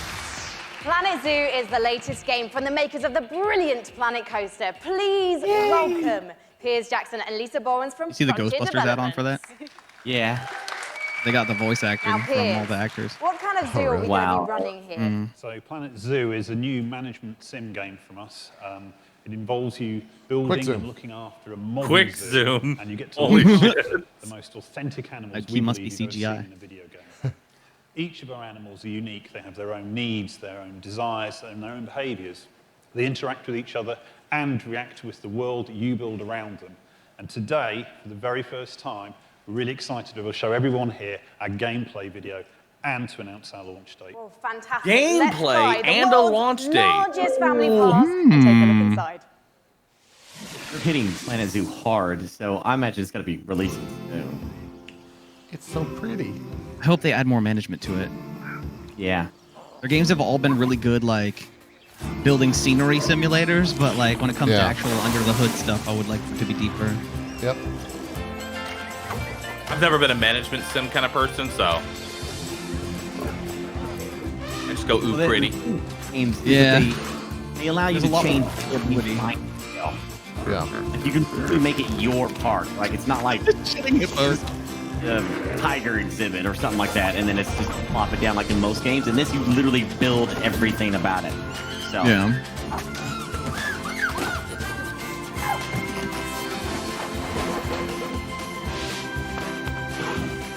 Gosh, they're gonna have trains. Train enthusiasts to be all over that. Gorgeous graphics. It really is Yeah. pretty. very pretty. They've always been good at that, though. That's a feels good game right there. You're right. Lisa, I mean, I like a good love some of feel-good the game. animal shenanigans here. I mean, hippos pooing. November 5th, right? Adorable baby elements. It's absolutely brilliant. I can't wait to play it. But before we saw the That trailer, wasn't a gameplay there's reveal, actually- though. This is a modern zoo. That was all in-game Just wanna point footage. that out. So nowadays, when you go to the zoo, But you're yeah. not That was just game. going That was to see all footage the of lovely the game in a animals. cinematic form. You That go wasn't there, you actually want to be, gameplay. You know, learning about You didn't see the UI. conservation, Yeah. you UI want is to kind learn of about the important. research that they're doing. You want to be educated, and these are all things that you're going to be able to do in Planet Zoo. And these ideas of the modern zoo is really what we take to heart, and we're going to be promoting, you know, the health and the welfare of your animals as the most important thing to do. And Piers, when What? can we see more gameplay, and when are we going to be able to get our hands on it ourselves? So we're obviously demoing the game all this week at E3, but most people aren't going to be able to see that. So we've recorded our presentation. Lisa's done a fantastic voiceover for it, and we'll be releasing that onto Frontier's YouTube channel. That goes live this Friday YouTube at 11 channel. a.m. Pacific time. Well, fantastic. I cannot wait to watch. Thank you so much for joining us, Piers and Lisa, everyone. Yay. Next up, we have a very special guest all the way from Japan. Oh, One person clap. yay, Japan. Yeah, I know Please that. welcome to the stage gaming industry legend and Shenmue creator, Yu Oh, Suzuki. Shenmue, okay. Oh, okay. I said gaming is legend. I was right. confused. Ladies and gentlemen, joining me on the stage is a legend of Japanese game development. It's Mr. Yu Suzuki. Hello, everyone. In addition to being the brains behind the following games, Hang On, Space Harrier, Outrun, Afterburner, Virtual Racing, and Virtual Fighter, Yusan Jeez. also created the Shenmue series, and he's here to talk about Shenmue 3 right now. Take it away, Yusan. Hot damn. この場に立てて光栄です。 Turn his mic on. それと20年支えてくれたファンの皆さん、ありがとう。 I just want to say thank you to Oh, they fixed it. all the fans Quick. supporting me for the long 20 years. Thank you very much. Wait. The wait is nearly over. That's right. Let's take a world exclusive look at Get ready, Shenmue Bahroo. 3. Here we go, Bahroo.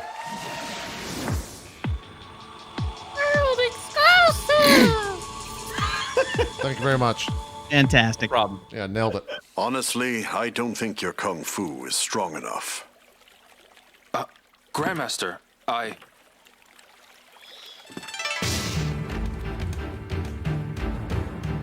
A long time ago, martial arts were bad, but humans are interesting creatures. They practiced in secret, away from prying eyes, and became stronger. One even practiced atop this very boat. Nam-Tren survived the ban and was passed on in this way.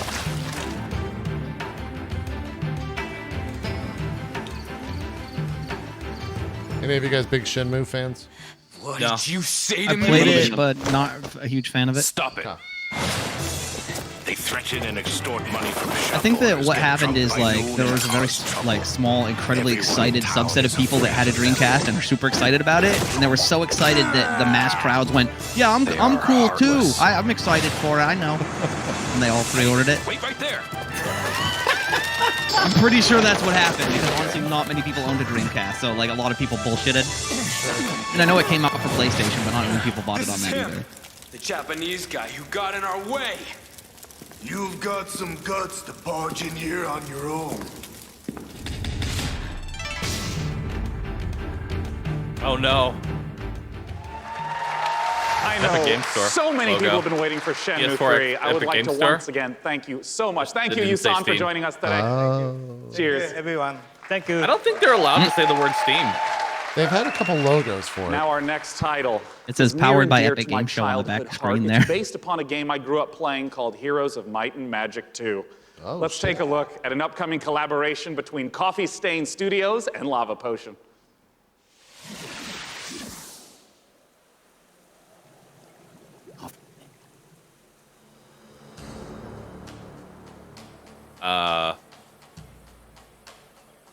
I get like a Golden Sun vibe with the art style here.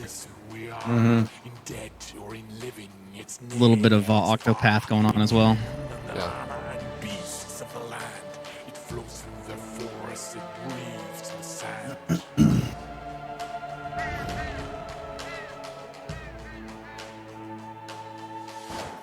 Lightning and thunder and crackling waves, a land torn asunder by night and by day. The Empress eternal with death and decay. I need to get rid of this flip flop, dude. It's consuming my life. It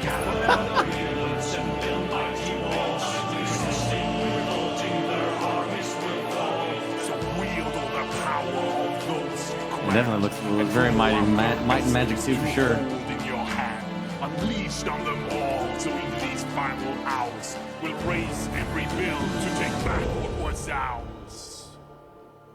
Oh, just turn the lights on, man. Go fuck yourself, okay? That looks pretty cool. I like the art style for it. Yeah, if it really is like mind magic type stuff. The name of the game is Songs of Conquest, and here to join me in talking about it is the lead designer from Lava Potion, Carl Toftfeld. Hey, Carl. Hi, hey, thanks. I mean, let's just start off for anyone who maybe hasn't played the Heroes of Might and Magic series. What is Song of Conquest all about? It's all about, well, you kind of start out with in the town that you just saw in the end of the trailer. And from there, you recruit your wielders. It's what we call our commanders. And you recruit an army, and then you kind of send off your wielders on an adventure. And they go exploring the world, they pick up resources to flag mines, and with those resources, you upgrade your town so you can get more stuff, and that's kind of what you do. Adventure and strategy combined. Yeah, and you know, I know that part of the core loop is obviously get the resources to build up the township, but for what reason? Armies, man. Talk to me about those juicy battles. Yeah, so the battle, just like the whole game, is turn-based.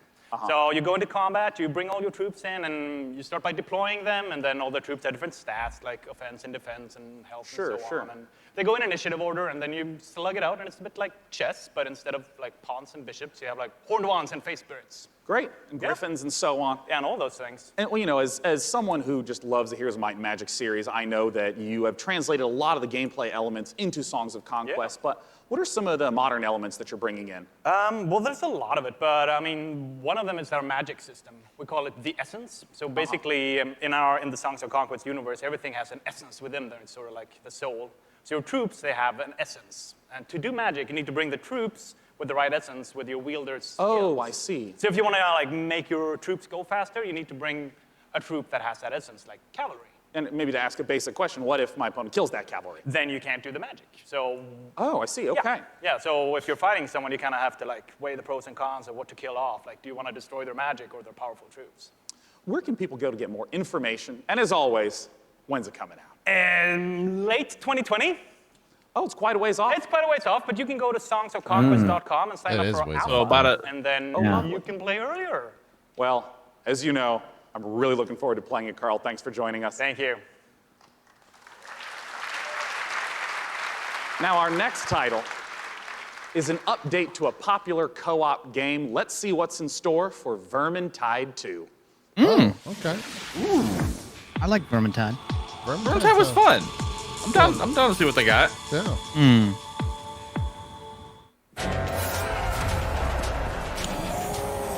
They're doing the Avengers thing. What's the fun? Oh yeah, they're doing Beastmen. Oh. Yeah, Beastmen. That'll be fun. You already got Chaos Boys in here, so. Yeah. Well, Beastmen too. Oh, shit, we forgot the world exclusive. Sorry, my bad. Oh. It's me? It actually is you. You're next. Yep. I'm a rat boy? Oh! I'm a rat boy. Oh, wait, you can play as rats? Yeah! That's actually pretty sick. I've been waiting forever. So now we have actual, like, Left 4 Dead. This is the versus mode? Yeah, I hope so. Fuck yeah, dude. It's the versus. Oh my god, I'm so excited. I'm down for that, dude. This is the most exciting thing I've seen. That's pretty cool. That is actually very exciting. That'll be great. You could be a little oh man, that's going to elevate that game. You just saw the reveal of the new PvP mode coming to Vermintide 2, which turns the Warhammer Fantasy cooperative game into something even more brutally competitive. It looks deliciously vile, and surely dismembering Scraven is so much more satisfying when you know you're going ham on a fellow player, making him or her cry little baby rat tears behind their computer screen. You can sign up now for the Vermintide. Man, shit, that was beta at Vermintide2.com. that was dramatic. Versus. That was great. In Per Aspera, you're an I loved it. artificial consciousness orbiting Mars, whose ultimate purpose is to terraform the planet, starting from a single drone in your landing site and turning the planet into a flourishing second home for humanity. Courtesy of developer Talon Industries and publisher Raw Fury, here's a first ever look at Per Aspera. Oh yeah, cool. I've been watching this game. Reaching the Red Planet was not humanity's greatest achievement. Move this out of the subtitles real quick. Transferring the complexity of the human mind to machines was. So they can succeed where we fail. So they can build us a home on that distant, dusty rock. Today, Amy reaches Mars and begins their mission.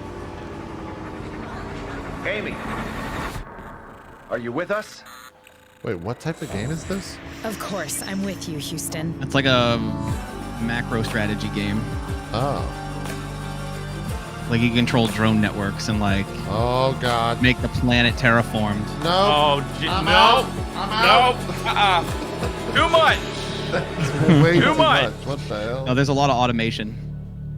Too much. In the Assassin's Creed universe, I don't have that many our IQ. next guest set of players Kind battled of like to rewrite Factorio history. a little bit. But for his debut project with indie studio Panache Digital Games, he's going to take us back 10 million years to where humanity began.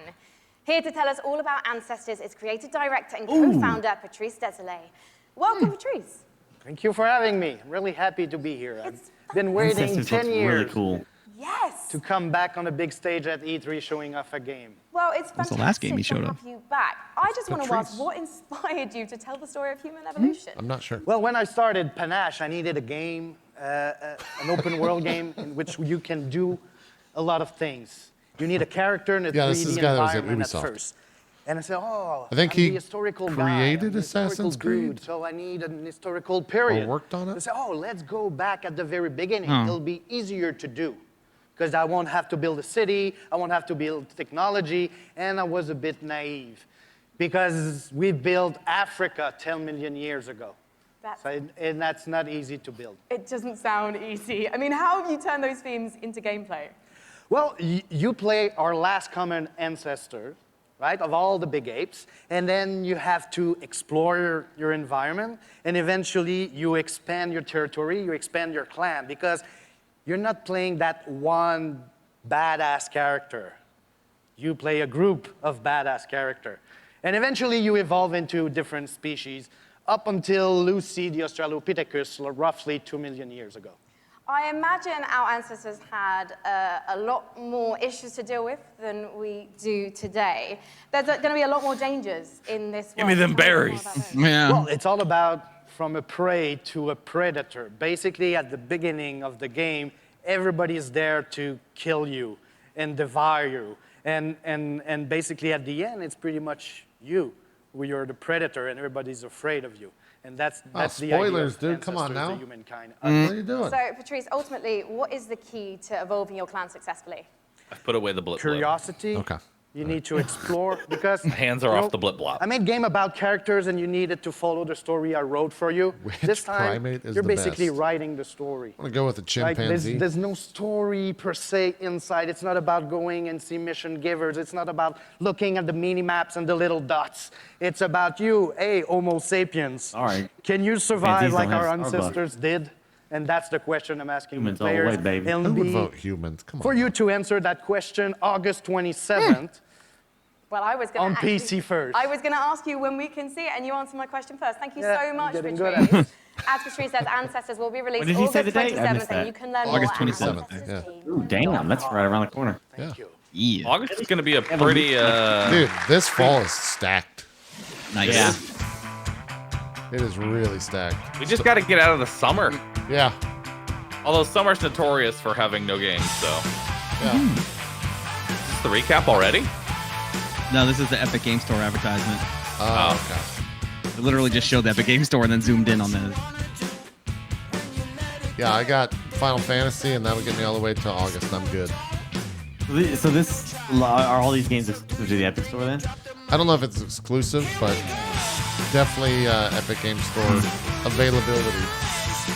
They should show all these games flying into a shopping cart. Oh wait. Oh, this was it. That was at a conference last year, maybe Xbox? I forget. That Goose game looks amazing. Yeah, that Goose game looks really fun.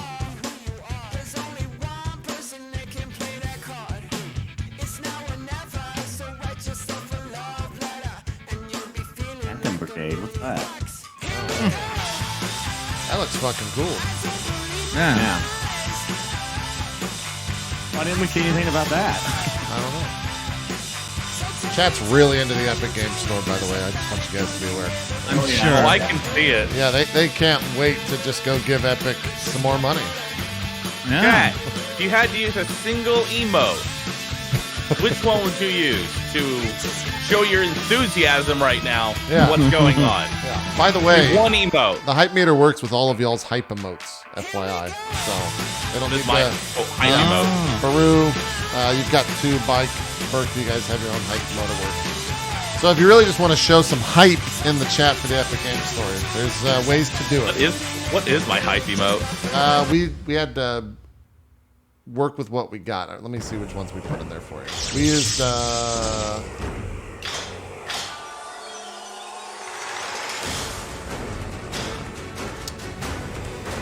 we're using where the hell are we? Oh, we're using RuPog. Sorry, RuPog is our name. Okay.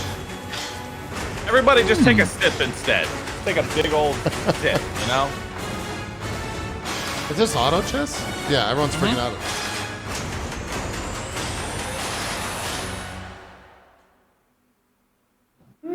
Uh-oh, Epic Games. Official auto chess. Please welcome to the stage. Dota the auto official auto chess. CEO of Dragon Nest.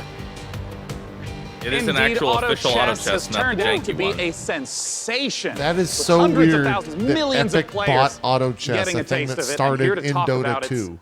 Coming to PC is Man. Lauren Lee. Take It it is away, kind of Lauren. a direct fuck you, isn't it? It all, Lauren man, Lee. it started in Warcraft Yeah. 3, went to Hello. Dota, Hello, yeah. then went to I'm Valve, the now CEO Dota and 2, now founder Dota of 2 Dragon's created another Game. game called Auto Dragon's Chess, Game and that's is on a Epic game Games Store. developer and publisher comes from China. I'm so happy to be Fucking here crazy. today on this stage to introduce our game, Auto Chess, to all of you. This is really an exciting moment. I'm for sorry, us. that was just too As the good. trailer says, this is a real engaging game of Auto Chess. Dragon's Den now Auto is Chess working now that I actually with started getting the into it. creator Oh, apparently League of Legends Auto just Chess, announced the Shoto Studio. Dota Auto Chess today. We are working together no, So it's to like bring the- Auto Chess. It's like the MOBA version of VR. I both guess. on PC and mobile, so that everyone from anywhere with any device can enjoy the same fun of Auto Chess. Now we are building the PC version with by using the gaming engine of Unreal Engine 4. As everyone knows, Unreal Engine is one of the best game engines of the world. With the help of Epic Games and by the power of Unreal, I believe we can finish our job. Well, that's quickly and efficiently. And today, I'll count that I'm as very glad cringy to Epic announce promotion. Okay. the PC version of Auto Chess will be coming to the Epic Game Store. I look forward. Very So few hesitant claps. I applause. look forward to all of you playing Auto Chess on PC later this year. Okay, thank you everyone. Thank you, Lauren Lee. Yeah, cool. Thank you. Thanks so much for sharing the news with us. Once again, Auto Chess, if you have not played it, you must check it out. It is so fun. Our next title with Frankie up above, I understand is an inspired indie game. We'll find out, Sean, because one of the things we love about PC gaming is the way that game creators from all over the world can draw inspiration from one another's work. Chris Tales is a great example of that, a gorgeous indie love letter to classic JRPGs developed by a team in Colombia. Chris Tales' spin on the genre brings a unique perspective that lets you see the past, present, and future on one screen at the same time. So you'll see the future change based on your decisions in real time. Here's the world-exclusive reveal of Chris Tales. Burke, go. Burke, world exclusive. Thank you. Nailed it. Nice. Very well done.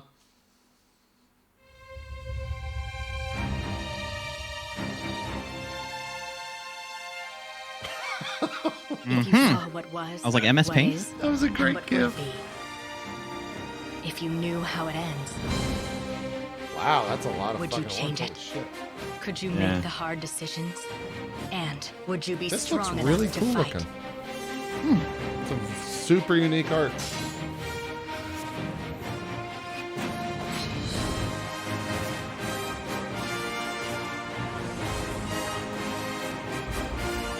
If you learn from the past and act in the present, you can rewrite the future. What? I'm kind of into this, Huh? man. Yeah, I'd give this a shot, definitely. Okay. Give that a shot. Oh, they said Steam. Now on Steam. Now on Steam. What the fuck? In PC gaming, it's not the size of your weapon, it's how you use it. Wait, what? And I'm holding one of the, well, quite frankly, it's a bit average, isn't it? It's just your average, you know, Glock, really. No. It's Is this one of the a Warframe ridiculous thing? alien weapons from our next game, Valfaris. Oh, A never mind. brutal, heavy metal-infused 2G action Looks like a platformer Xenomorph. inspired by true old-school classics like Contra and Turrican. Assuming the role of fearless warrior Therian, players must blast and slash their way through the doomed citadel of Valfaris, overcoming its deadly environments and enemies before challenging the arcane evil at its very heart. Get ready to rip the galaxy a new wormhole. From publisher Big Sugar, this is Valfaris. I just like. Need to punch that writer. I just like. Oh, okay, this. Never mind. I like this game. This looks good. This looks nice.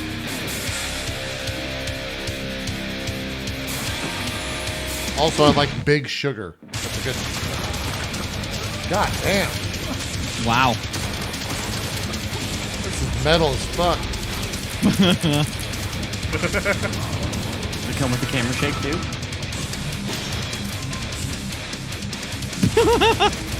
Just put headbanging in it. Dude. I'll play it.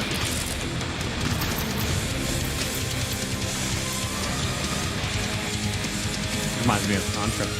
Yeah, yeah. Looks like Contra Dead Cells. A little bit. Yeah. You know, I actually do get a Dead Cells vibe from it.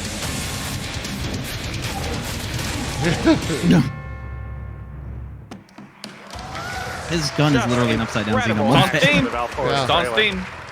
I'm very excited for our next guest. In case you have not That looks been in great. downtown LA, E3 That's Randy. is covered with Randy Brenner? Borderlands 3 Oh, art. it's the- It's oh, it's the amazing, guy that it's never gets to beautiful. speak. And joining me is Oh. the No, it's not amazing and Randy. beautiful Paul Sage, creative director of Paul. Borderlands 3. Beautiful's a new one, thanks. Yeah, there you go, Paul. Welcome. Do- I mean, Good old there's Paul. been so much Does it hype say around something that Borderlands Randy's 3. What's the not stuff there, you're really or am I just excited to be reading into sharing that? this year at E3? Oh You're just man, reading so into you know that. we've talked about our Vault Hunters. Well, this time we get to talk about Mose, and she is our gunner Vault Hunter. So she has a big mech. So it's one of the things all about loot. We're talking about the different loot such as shields, grenades, those things going to different planets. So a lot. So of stuff to someone's talk posting about. spoilers I wanna into start my right off with Discord because Mose. they're at the Tell show. us everything you can about her. There's going to be someone in a so I'll tell shark you suit, everything so I maybe you'll can. see So that Mose, shark again, game. like Burke. I said, she's a mech pilot. She has this big mech. It's called Iron Bear. She gets into Iron Bear. Yeah. We have multiple action skills, which means that she can equip either a minigun or a railgun or a flamethrower. If you want to barbecue your enemies, something Oh, there's like a grenade that. launcher, a nuke launcher. Yeah,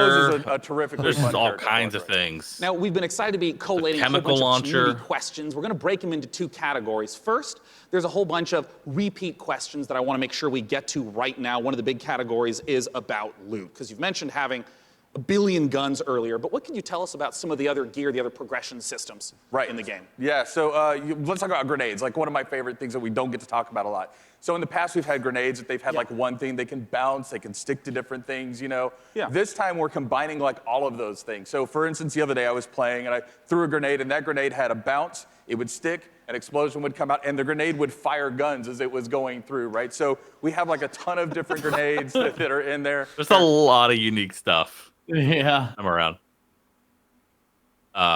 Shield where if you duck, that shield will extend Did out the in front of stream you. just die? So What was it that? just Yeah, it did. tons of different things that we have with our characters. Class mods are unique, and that they give you skills this time as well as enhancing skills you currently have. Randy's sabotaging I also remember earlier you mentioned about artifacts. What are those? So that's actually a big artifacts change. We kind of concentrated on like, hey, does the game feel fluid? Can I, slide into things? Can I jump? Can I mantle? Right. So when we were playing with that, we slid into a barrel, right? And the barrel exploded. And we're like, well, that's kind of fun. Yeah. So why don't we do something like that? So our artifacts actually add certain things to movement. So for instance, you can slide faster. You can slide, and every time you slide, there's an explosion. We have something we call. What? Stop! This is the one thing I want to see. The second category of questions unrelated to loot. Well, there's going to be a single-player campaign. What's going to be happening after the campaign? What are some of the beyond the single-player, maybe end-game content we can talk about? All right, in-game content. Okay, well, it's E3, so I'll give a little bit. So we have this thing what we call the Guardian system. So for those people who played Borderlands before, you might remember Badass Ranks. Badass Ranks, you can get, it's basically kind of an infinite progression system that added to your stats. Yeah. We doubled down on that. We have what we call Guardian Rank. And Guardian Rank not only has that infinite progression, but it has skills and different skins that you can open up as you go through. And the cool thing about that is, like, every character that you play on that account gets the benefits of Guardian Rank. Oh, interesting. All right, last category we're going to go through, and then we're going to hit some rapid-fire questions. How do the boss fights in Borderlands 3 compare to Borderlands 1 and 2? I know those were big aspects. How do you build upon that? Right, so I think of a boss fight, like I'm an old school Nintendo fan, right? So I love huge boss fights that have like three phases and stuff like that. So now those people, smart people in the audience know that we've talked about going to vaults instead of vault, right? And so there are different like huge boss encounters there that are just, multi-phase boss encounters. We have like a lot of different mini bosses throughout the game, so a lot of different boss encounters throughout the game. Well, now I want to ask some really quick questions that should be yes or no, very brief. First from Castray, how will you be handling multiplayer? Multiplayer, we will basically be allowing anybody to jump in at any time, so. Awesome. From MHL Animations, can I pet the gun?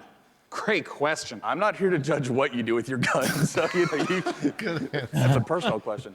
All right, great. Sam Wiseman asks, is Maya's new companion a siren? People are asking the right questions. That's what I will say about that. Oh, you tease. Sorry. All right, from Ironic Sanguine says, is Tiny Tina going to be seen fighting alongside the Vault Hunters? Yes. Nice. All right, I'm just going to blast through a couple more as fast as I possibly can. What's the level cap at launch? 50. Will we get to see Flak? Yes. Will we see golden keys and or shift codes for Borderlands 3? Absolutely. Will there be duels? Yes. Other kinds of PvP? Yes and no. And also maybe. Perfect. Maybe, yeah. And will you be able to transfer weapons between your characters? Absolutely, right from the start. Perfect. And when is the damn game coming out? Friday the 13th, 2019, September 13th. Perfect. Borderlands.com for more information. Thanks so much for joining me on stage. Sean, thank you. I saw that. What was that? I don't know. Once again, if you have not seen all the setups in downtown for Borderlands 3, they're beautiful. Our next game, we're going to be revisiting a guest that we saw earlier in the show. He's upstairs with Frankie. What you got for us? Uh-oh. There you go, Bike. Please. Oh, hi, we're live. Sorry. Hello, I was just, I was actually testing out my outfit for this weekend. I don't know, what do you think, John? I think you look really sharp, as always. Very sharp. Well, thank you so much. John Gibson, president of Tripwire, thank you for joining us again on the show. Yeah, very excited to be busy here. man, yes. Yes. Now, last year, we revealed Man-Eater to the world. And can you remind anyone who missed it what the game's all about? Absolutely. Man-Eater is an open-world action RPG, or Shark PG, as we call it. You start as a small baby shark pup, and you have to survive in this harsh world and try to eat your way to the top of the ecosystem. The three words that we think sum the game up the best are eat, explore, and evolve. And we also have someone we'd like you to meet. Well, let's meet him then. Let's take a look at the new trailer.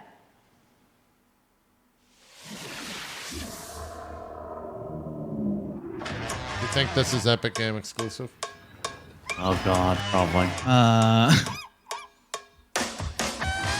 Game just looks stupid. This fun. looks very different. What the hell?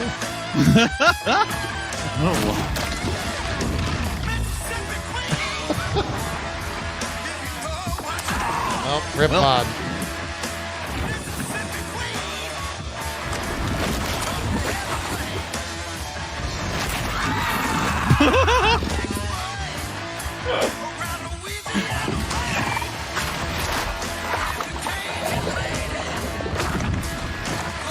actually showed like some gameplay last year. Yeah, they did. All it has to do is be like Hungry Shark on mobile, but first person, and I'm happy. Third person, whatever.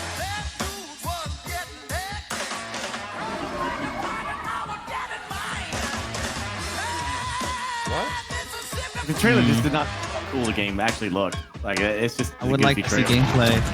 Yeah, the I need to see gameplay. Also, guys, they're all saying it's Who Epic was Game that Store. appallingly dressed fisherman Didn't have in the Steam trailer? logo. Because quite frankly, So- not even I would eat him. How are you feeling that now? was Scaly Pete. I and bet you Scaly drops Pete's right the here. villain in this tale. Pete is a best fisherman in the Gulf, the best shark fisherman, or he'll tell you he's the best shark fisherman. And he disfigures our baby shark at the beginning of the game. Wonder if He they does some named the really shark nasty Bruce. things. Baby So shark! He's not a very nice guy. And now the story of Maneater is told through the lens of a reality show called Shark Hunters versus Maneaters. And it follows Pete and the player shark on its adventures. Shark. And it's a really it's a very exciting way to tell a story. And based on that trailer, to be honest, John, it looks like your main goal of the shark is to just bite everything. Yeah, there is an awful lot of man-eating going on in this game. That is the name of the game. And Here we go. but we'd like to think of the Yeah. game as a shark-tastic See, look at the fun gameplay. It looks action cool. game. It's like GTA if you were a shark. But there's there is more to the game than just eating. So we spent a lot of time moving through the water, breaching out, and adding abilities to go up on the beach for an afternoon snack. There's a lot of exciting things that you can do in the game. And you mentioned before it's a shark PG. How does that progression system work?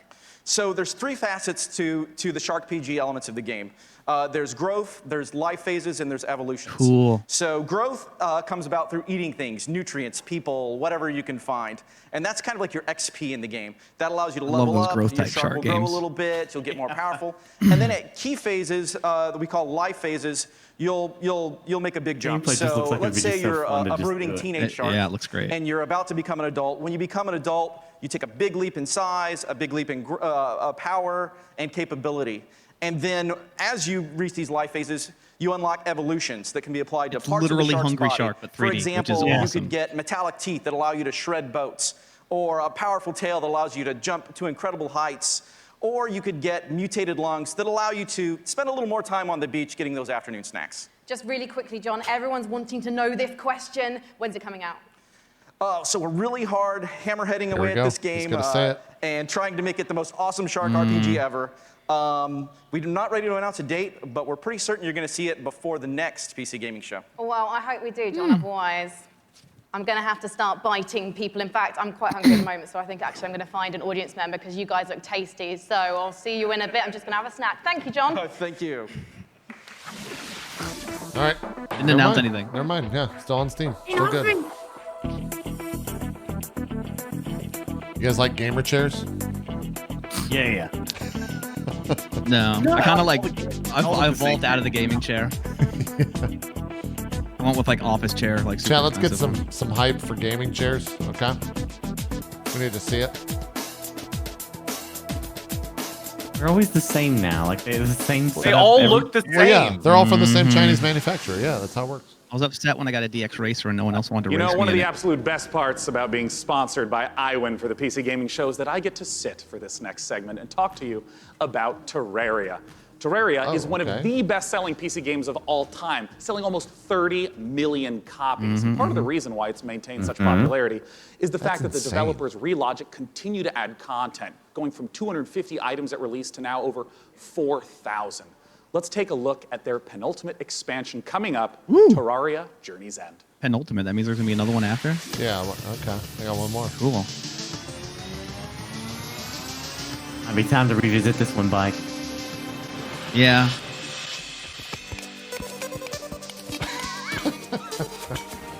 I love gameplay trailers like this.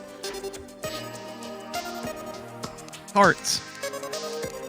This is like, we can get all 5 of us to play this, isn't it? Oh yeah, you can get a lot. Yeah.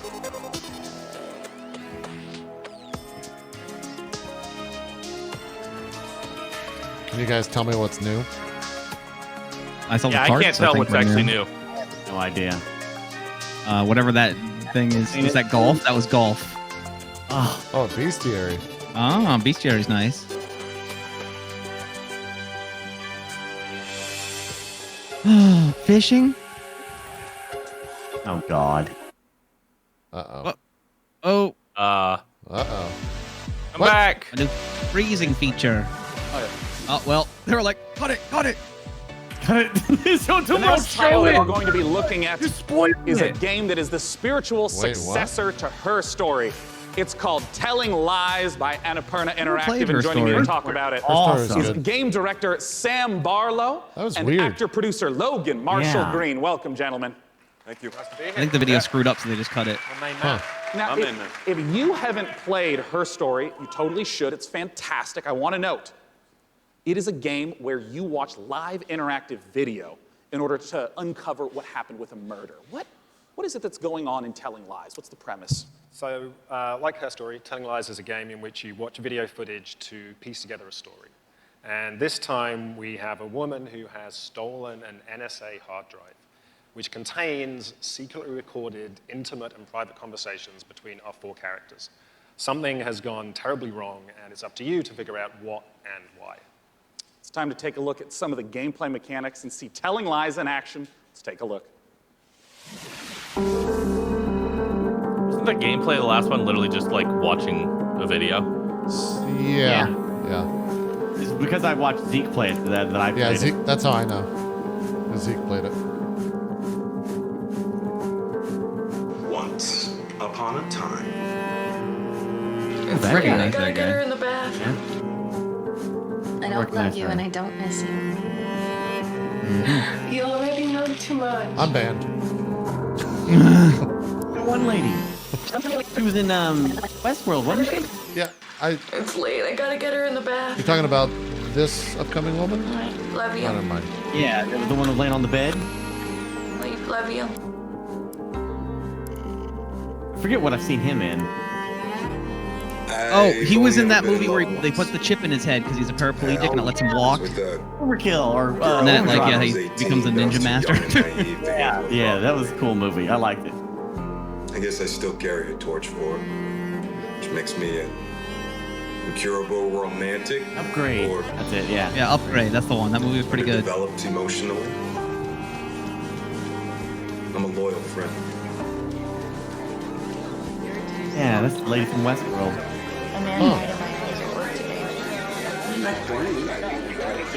Oh, how many people we got? Whoa! Some of them are repeats. I can't handle all that. Sam, I got find out who's lying and who's telling the truth. Yeah. About what we've just seen. I mean, talk to me about the mechanics. I mean, I saw, the subtitles up, highlighting, and it was loading more video footage. What's going on? So what we do in Telling Lies is we take all of the exploration you would have in a normal video game, so all that walking around in a 3D world, and we apply that directly to the story, to the footage itself. So you're going to be scrubbing around in these clips, paying close attention, and you're going to be picking up on the subtext, listening to names, people, places, and with that information, you're going to use that to find more clips, dig into those, and over time, kind of build up this picture of the story. And it's truly like an open world video game. Well, I mean, a lot of times with open world video games, they talk about, the square kilometerage or miles in America. Oh, shit. Bert.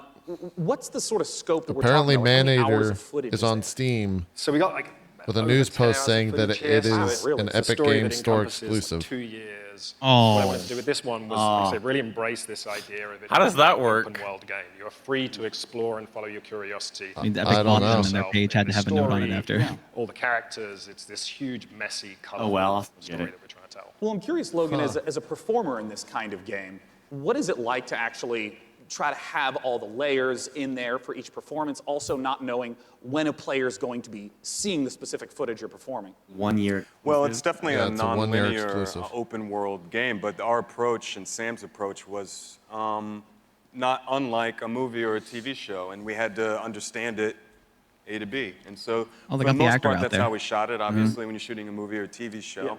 And in this case, a game, you're going to be shooting out of order, but we actually stayed pretty linear in how we approached the story.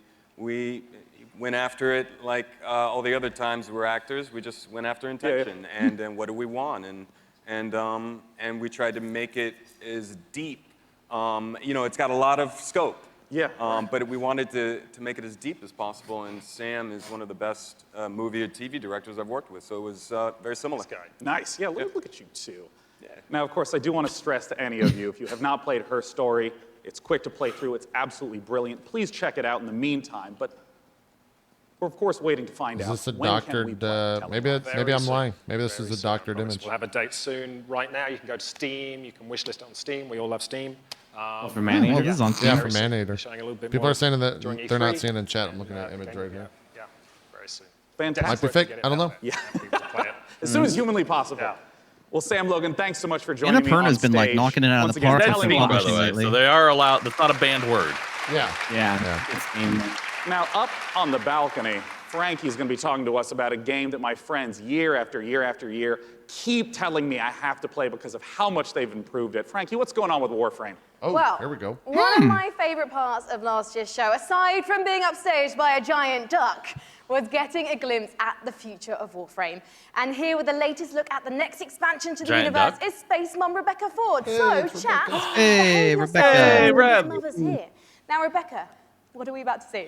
We're going to take a look at an amazing trailer that our team has put together. A lot of our players have been waiting a year for a look at what we've been calling Railjack, so it's about time to, see what we've been doing. Yeah, let's Hot take a look. damn. Here we go. Might be some cool shit.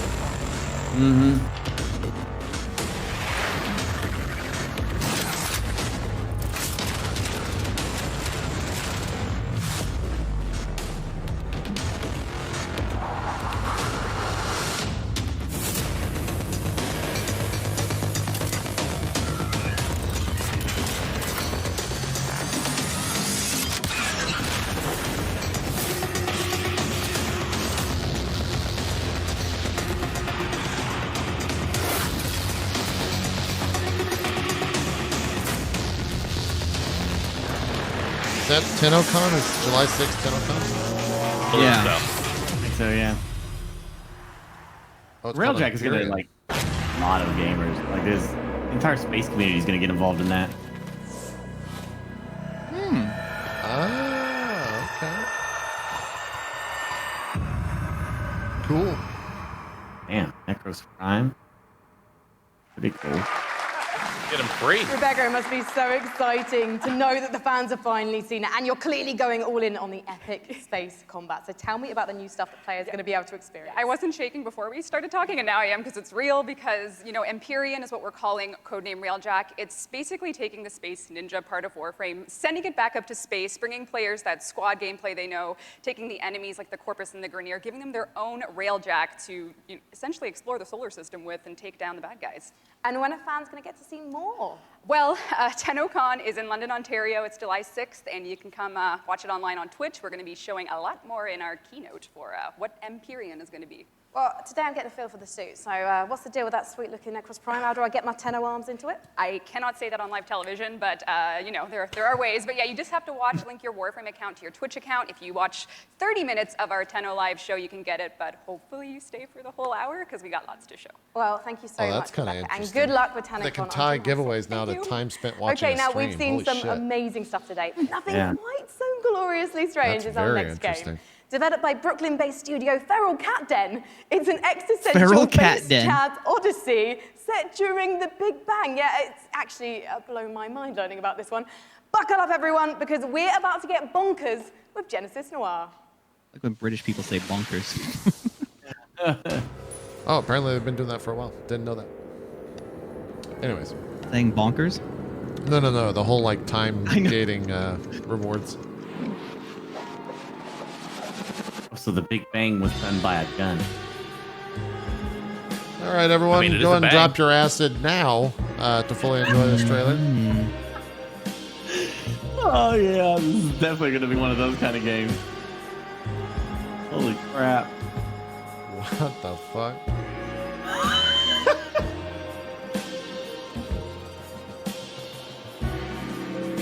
They definitely consulted 60s beatniks. Yeah. Woo. It's gonna be a gas, man. Just be cool, dude. Mine's just like sounding stuff off. Like, and you're on a planet, then it's like a guy with a gun shooting the universe out, man. We were all the Big Bang Man. Imagine you're sitting on the music like it exists.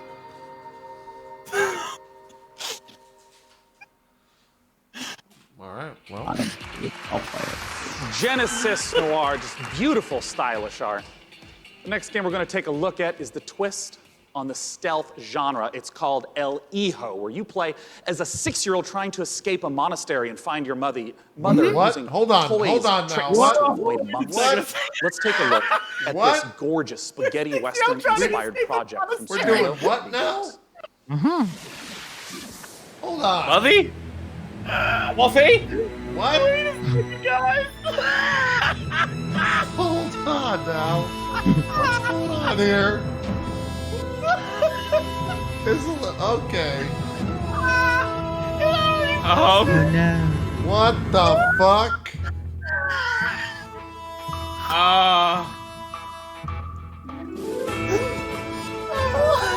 Get out of there, kid! Oh my god. Get out of there! Oh no, they caught him!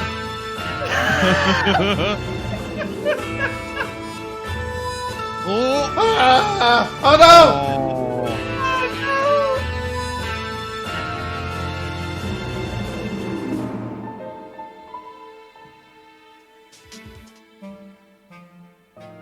What?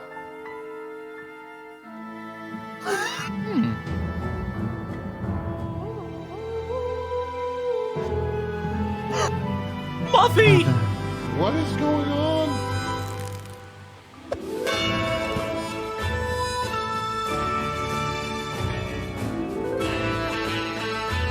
Why is that guy chasing me with a fiddle?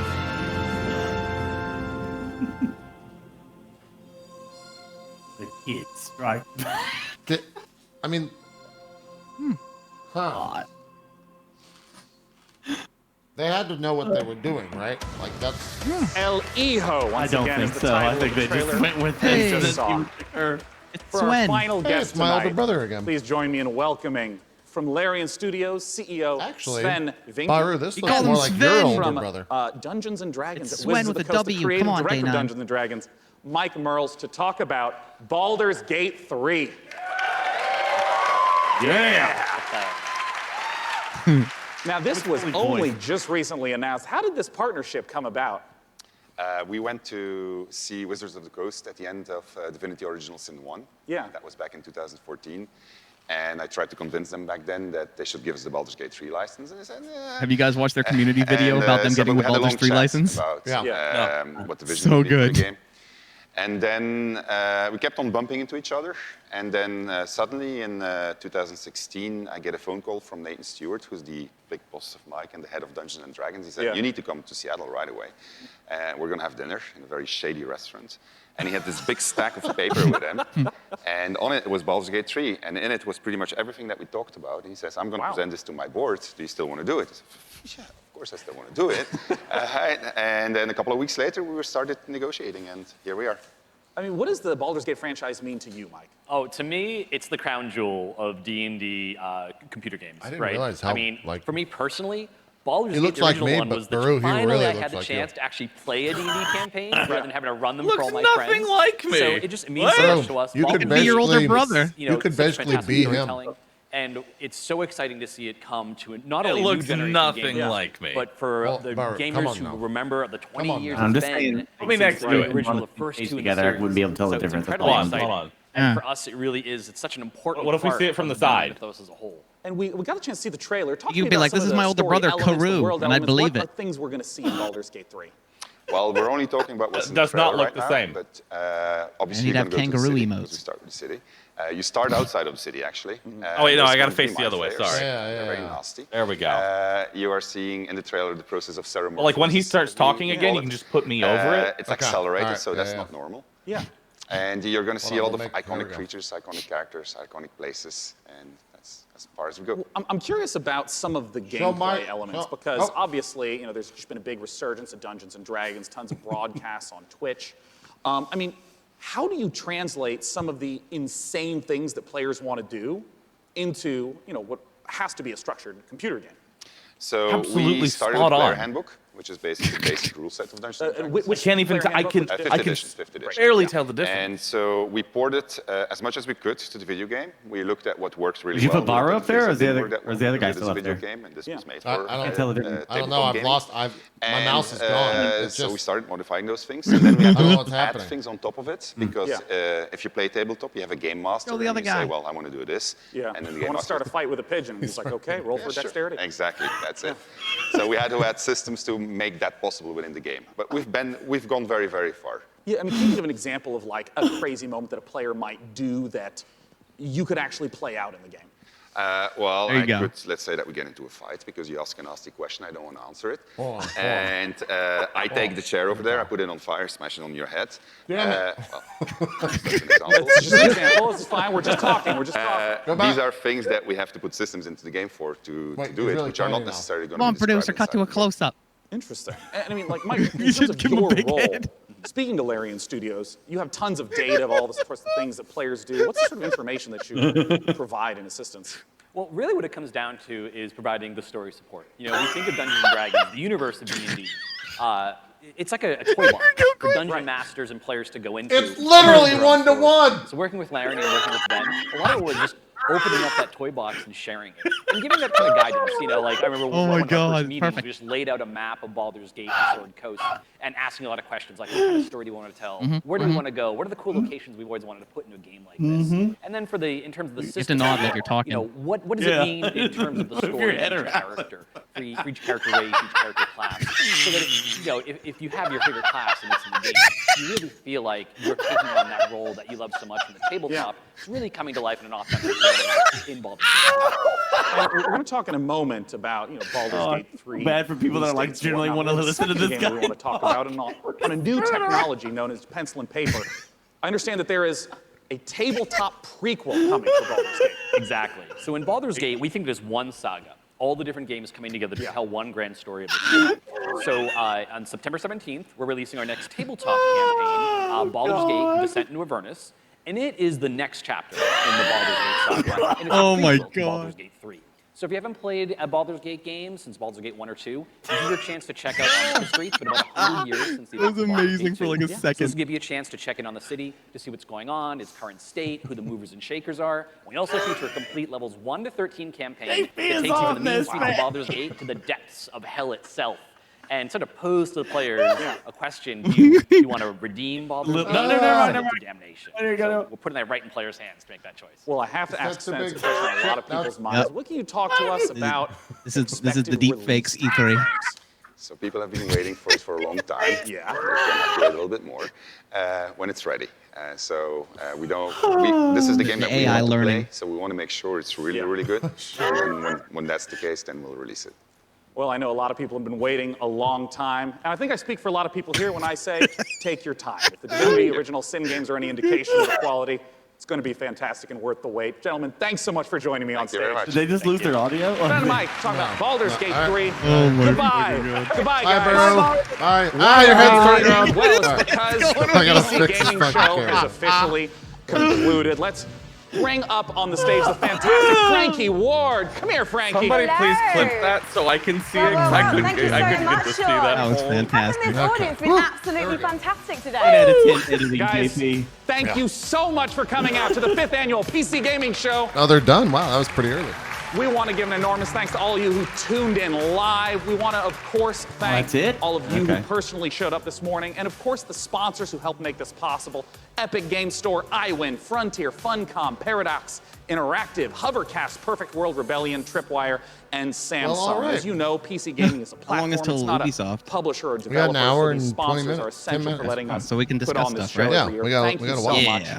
And I Nice. gotta ask Frank, any Let's titles see you're if we see excited anything about? here at the end. Well, I do love a baby elephant, so definitely Planet Zoo, and slightly more awkwardly, then I also want to eat things, maybe elephants Oh, yeah. included, so man-eater, of course. I'm personally looking forward to Songs of Conquest, and as you heard, there's games coming out all across 2019 and into 2020. We hope you all have a fantastic E3. It officially begins tomorrow. Big shout out to all the other press conferences. Hello again, Drop Frames. Good to see you 2 years in a row. We got hope it! you all have a fantastic time at E3 and go play some games and make some friends. See you next year. He said it. Thank you so much. Goodbye. It happened. 2 years in a row. Someone backstage was like, "Hey, they said you didn't mention him." Yeah, 2 years in a row. Nailed it. Nailed it. Feels good. How much did that cost me? I'd like to announce that I'll be streaming on the Epic Game Store exclusively starting about right now. So we're getting off the Twitch platform and heading over there. So check us out. Fine. We're gone, guys. Yeah, that's it. We're out of here. We're out of here. Thanks Paid me a big wad of money, so if I get no subscribers, I still get as much as I would have. Yep, that's how it goes. That's how it goes. All right, that was the PC Gaming Conference. A little bit. Was that shorter than last year? I felt like they didn't have that much stuff. I forget. There wasn't really that much. There's a lot of filler, but yeah. Personally, I didn't really get much out of that. It was I felt like last year just had more stuff. I really do. Yeah. Maneater, by the way, PC gamers out there, it is a Epic Game Store exclusive. That is for a year. That'll be coming to Steam. So, does that lessen the hype for you, Burke, or does that just mean you're going to grab it on another platform? No, because I'm already on board with not everything's gonna be on Steam anymore. I just know the biggest problem with Epic Games is their launcher is just garbage. But yeah, I'm not against them doing what they can to compete against Steam. I know there's the options are limited in that regard, but they really should have it wouldn't be nearly as bad if they just fixed their launcher and made it comparable to Steam and just offered more cool stuff that Steam doesn't. Right. And then we wouldn't be. I don't think people would be as adamant anti-Epic Game Store if they would at least. Yeah. Oh, whoa! Yeah, we're gonna get Cohen here in just a second. You can't hear him just yet. Now we can hear you, Co. Yo! I'm grabbing the overlay here real quick. Let's see here. Do you remember your numbers? I don't feel so good. Do you remember your numbers, Co? Oh God, really? Okay. 450-ish. Here we go. They are 453, 51, 41. 453, 51, 41. Perfect. He looks good there. Yeah. Oh. Good, everybody. Get nice and close to everyone. Yeah. Yeah. I'll just snuggle on in between Bike and JP. It's cool. There you go. How's it going, Co? How are you today? I'm good. How are you? I'm also fantastic. Weird. Anyways, that's backwards for some reason. On my screen, you guys are seeing stuff that, Yeah. By the way, full disclosure, me and JP were supposed to do all this before the show, but I erroneously went live before we did, so that was totally my bad. There we go. And then there's an echo, which is on mine and fixed now. Anyways, no, that echo was because of me, not because of your headphones. Anyways, we're good to go. I'm doing it anyway. Okay. All right. Whew. Live production. We were talking about the Shark Game Epic Game Store exclusive for a year. Burke's already into it. Co, what do you think of the Shark Game? We didn't hear your thoughts on anything, so. Yeah, I think it looks very cool. I saw the preview, the little CGI thing, and I was kind of like, yeah, let's see some gameplay. And then 2 minutes later, there was a huge amount of gameplay. So looks fun. I think it looks like one of those games that's just going to be let's start up and chill for a while and eat some people. And I think it looks great. I'll be trying it for sure. What Warframe stuff? You into? I mean, we got to wait till July 6th for TennoCon. Yes, but honestly, we didn't see anything new today. Yeah, nothing new. Everything we saw from Warframe we heard before. I think mainly that was just a teaser for TennoCon. Yeah. So, except I think we got the name drop. That was the first time I heard Empyrean. Yes. Yeah. In fact, I didn't know what it was at first. No longer Railjack. It's now Empyrean. Honestly, I kind of like Railjack better, but it's fine. Railjack's got some oomph to the name. Empyrean's just kind of like. You think of a rail cannon or something. Yeah. Bahroo, what about the Borderlands 3 stuff? We were kind of talking over it. I know you were intently listening to that. I was intently listening to it. I mean, honestly, we didn't really learn anything new. Anything that, as far as Borderlands is related, we've already heard before. So we didn't really get anything from that. Sadly, right? Unfortunate. Yeah. We already knew that they mentioned the Guardian rank. That's going to be the new Badass rank.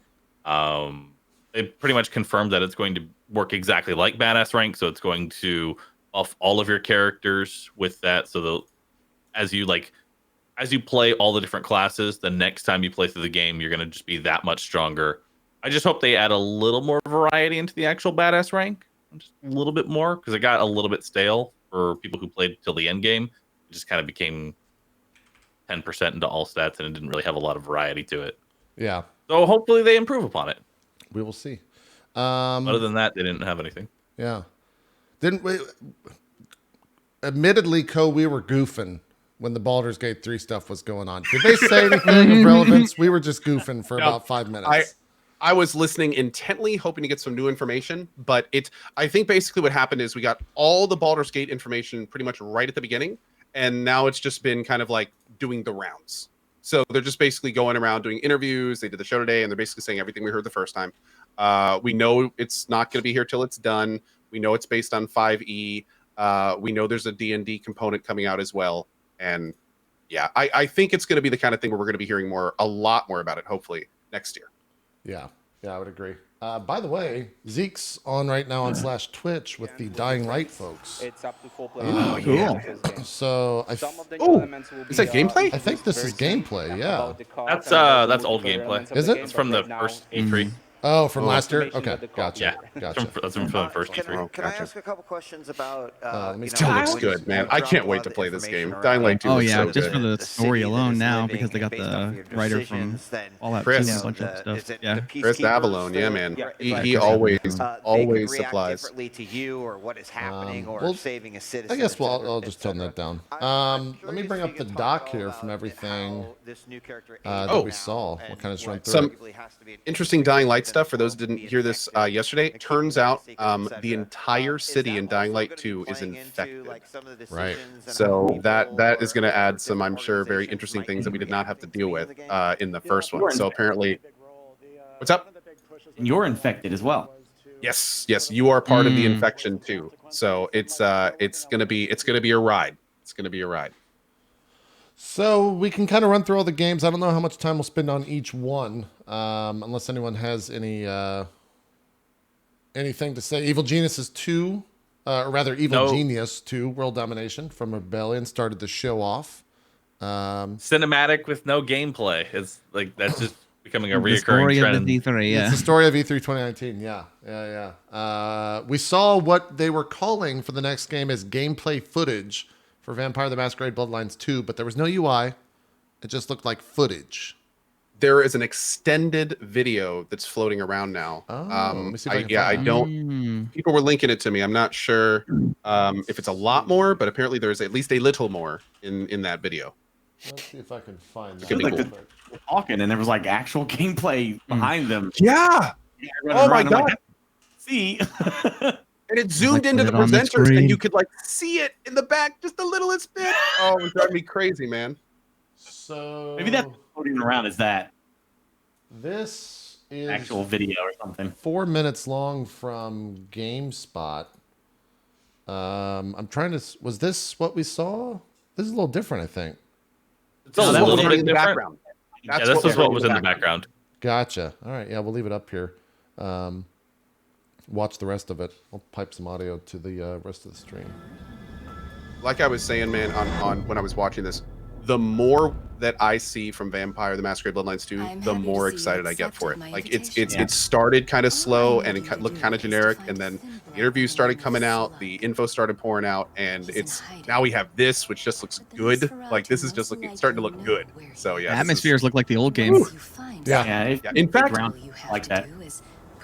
Vampire the Masquerade Bloodlines fans may know this. I'm pretty sure that there's a scene from the docks that they flash through this. I don't know if you guys remember when you go out into the beach in Vampire the Masquerade Bloodlines, and there's the carnival on the left and that house on the hill on the right.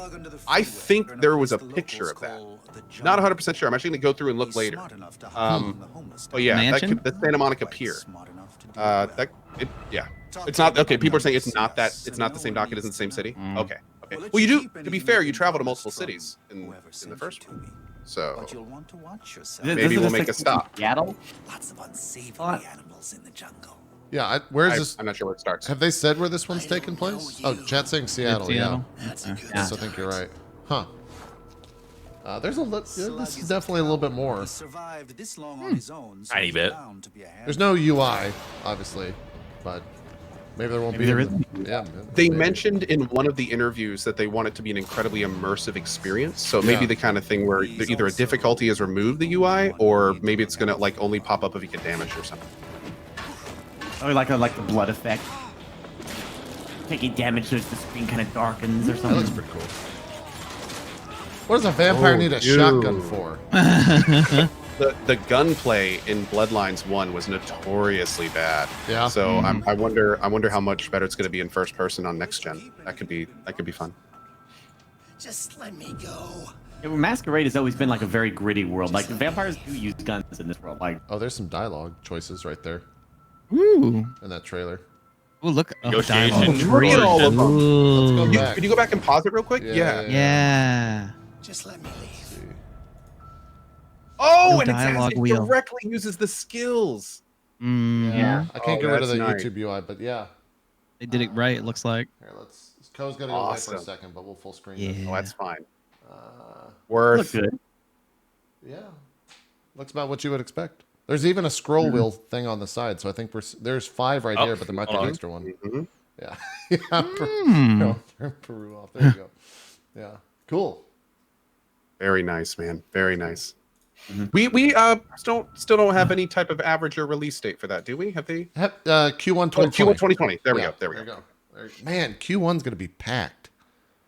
There's a lot of stuff coming out in like the January to April/May range. Final Fantasy VII, Cyberpunk, Vampire the Masquerade Bloodlines 2. What's the rest of this list? I know there's at least a few more. There's got it. Yeah, chat's gonna have to help us out. Those 3 alone, I think, are fucking Ori 2. huge. Is that a first one? Dying Light 2. Oh god, dude. No, Borderlands is this year. Borderlands 3 is this year. It's September 14th, I think. Oh no, it's Friday the 13th. So suspended 13th. Yeah. Oh, Cyberpunk is Jason, Q2. Destroy All Humans has gameplay now. There's a gameplay video out. Oh really? I think Yeah. did that leak or did they just push that out there? I think they just pushed it out. It's like high resolution footage. I haven't seen that yet. It's basically like the flying saucer. But how did we really feel about Conan Chop Chop? That's the real question.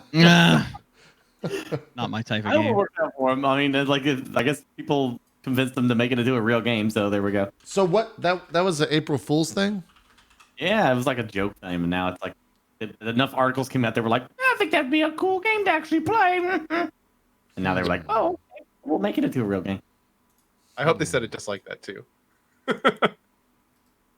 Now watch all the reviewers come up like, well, you know, judging it for its merits, it's not that really interesting or good looking at all.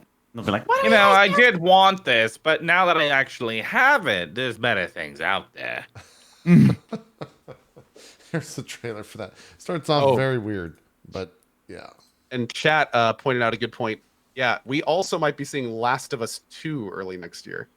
That is true. Oh man. In fact, are we going to see Last of Us 2 at Square or Ubisoft? Ubisoft probably? No, not at all. No, That's anywhere? Sony exclusive. Yeah. The only thing that's coming out. Right. Yeah, the only thing Sony's putting out is Death Stranding this year. You'll probably see it at PSX in December. And so they could still announce like a Q1 or Q2 release for Last of Us then. Which would probably happen. Yeah. Definitely a slow year for Sony, but hell, they've had a great like 2 or 3 years with They have God of War, Spider-Man, a bunch of other exclusives that were all fantastic. So, Yeah, and you guys will have to forgive me with the remembering what games are by what devs. We've been dealing with like hundreds of games over the last 2 days. I'm still trying to make sense of all this. Yeah. Oh, there's no PSX this year. They'll do like their state of play thing. I'd be very surprised if we don't hear anything about that. Yeah, there has to be something. Sashimi is coming out soon too. Like in that early next year as well. Yeah, And then, maybe. We'll Yeah. see. There's got to be a state of play or something. I'd be very surprised. They're definitely. I do remember them saying PSX was canceled though. So thanks for reminding me about that. What about this? What was that? What are they gonna do then if they don't have like any like announcement thing or something? You know, like here's Yeah. all the PlayStation. I don't know. E3 was supposed to be it for them. They were gonna do PSX, but they were like, "Was that fucking Keanu? Can't just turn it off. Just cancel it. Cancel it. Get us out of here. God damn. Can't compete with that. You're Fucking breathtaking. Yeah, fucking Keanu. What do Did you guys see think they gave about a this? free by the copy way? of Cyberpunk to that guy who yelled in the audience to Keanu. I saw that. Yeah, I saw that tweet. What do you think of Chivalry 2? I'll tell you what I thought about Now Chivalry that 2. Mordhau is out, I'm like, all right. I felt They got sad a lot to for prove. You felt sad? I felt sad. I mean, here the Chivalry 2 guys are on stage saying we have Chivalry 2 coming early next year as an Epic Game Store exclusive. And then 3 days ago, Mordhau was like, oh, by the way, we just sold 1 million copies. And it's just like, oh, guys. All I could Oh, think man. about was the drama thing the entire time. I was like, this is either going to prove Piggott like did his work during the first one or not. Yeah. Huh. It could be good. I mean, like I like the first this. game. This was is pretty good. It'll be decent. It'll probably be pretty decent. Like the Chivalry 1 was even today a pretty decent, fun game to play. I'm sure Chivalry 2 will be. But the problem is absolutely nothing in this trailer looks better than Mordhau. And Mordhau at this point is its direct competition. Like there was some cool castle sieging and there was, the breaking down the gate and stuff. But there were a few little fun things. But I mean, honestly, I watched this and all I was thinking the whole time is Mordhau did a lot of this better. Mordhau's combat was way better. The I think animation he was trying to differentiate it, like by saying it was more arcadey and you could fight more people at the same time. But I was like, You can fight plenty of people in Mordhau as well. Yeah. Yeah.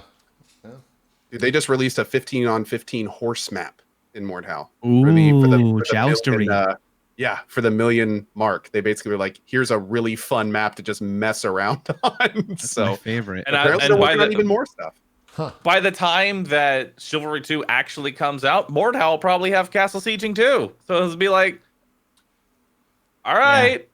Dude, Mordhau already has those mechanics in. Like you play on the ice map, and a big part of the ice map is guarding a barrier or a gate smasher as it goes up the hill. And then the very last part of the map is as you guard it as it smashes down the gate. All they'd have to do is move that up a step, and they'd have exactly what we were looking at in Chivalry 2. So, yeah, I don't know, man. We'll see. We will see. Hope it's not too little too late. I skipped over the game that Bike believes he kickstarted. With Starmancer coming out. It of looks identical Chucklefish. to the one I kickstarted. Yeah. This is it. Most likely. Yeah, this was on Kickstarter. I did too. In fact, I think you showed me this, BikeMan. Wait, what was it called again? Starmancer. Yeah, that I did kickstart it. Yes. Yes, because you showed me this, and then I immediately. For some reason, I thought it was a different name, and I was like, it looks identical. Yeah, no, that I did kickstart this. Oh, I remember that. I keep my eye on games that are like Dwarf Fortressy, like RimWorldy Dwarf Fortressy type games. Yeah, this 'Cause I'm always definitely looks interested like in that. them. There's a lot of shit on screen to click right now, so looks a little bit like that. The customization little thing they showed, where they showed that one room, and then they were like flashing through different variances that you could do in that. That looks so good. Like, man, this is gonna lose some people. I'm gonna be one of them for sure. Yeah, this But is it's looking cool. this is from early March. This was not shown today, but it's some of the demo gameplay that was out there in March. So, what was else? Oh yeah, Bahroo, what's the blip blop count at? What are we at? Oh, I stopped playing the blip blop. Hold on, Okay. let me get back into it. Yeah, let us know. Let us know. That was for Mosaic. They announced that mobile game or mobile app. I'm at. Let's see here. About 336 blips. Okay. Per click. Okay. Well, Not do bad. you feel as depressing as this trailer looks right now? Yes, actually. Yeah. The mobile This game sucked game- it out of you.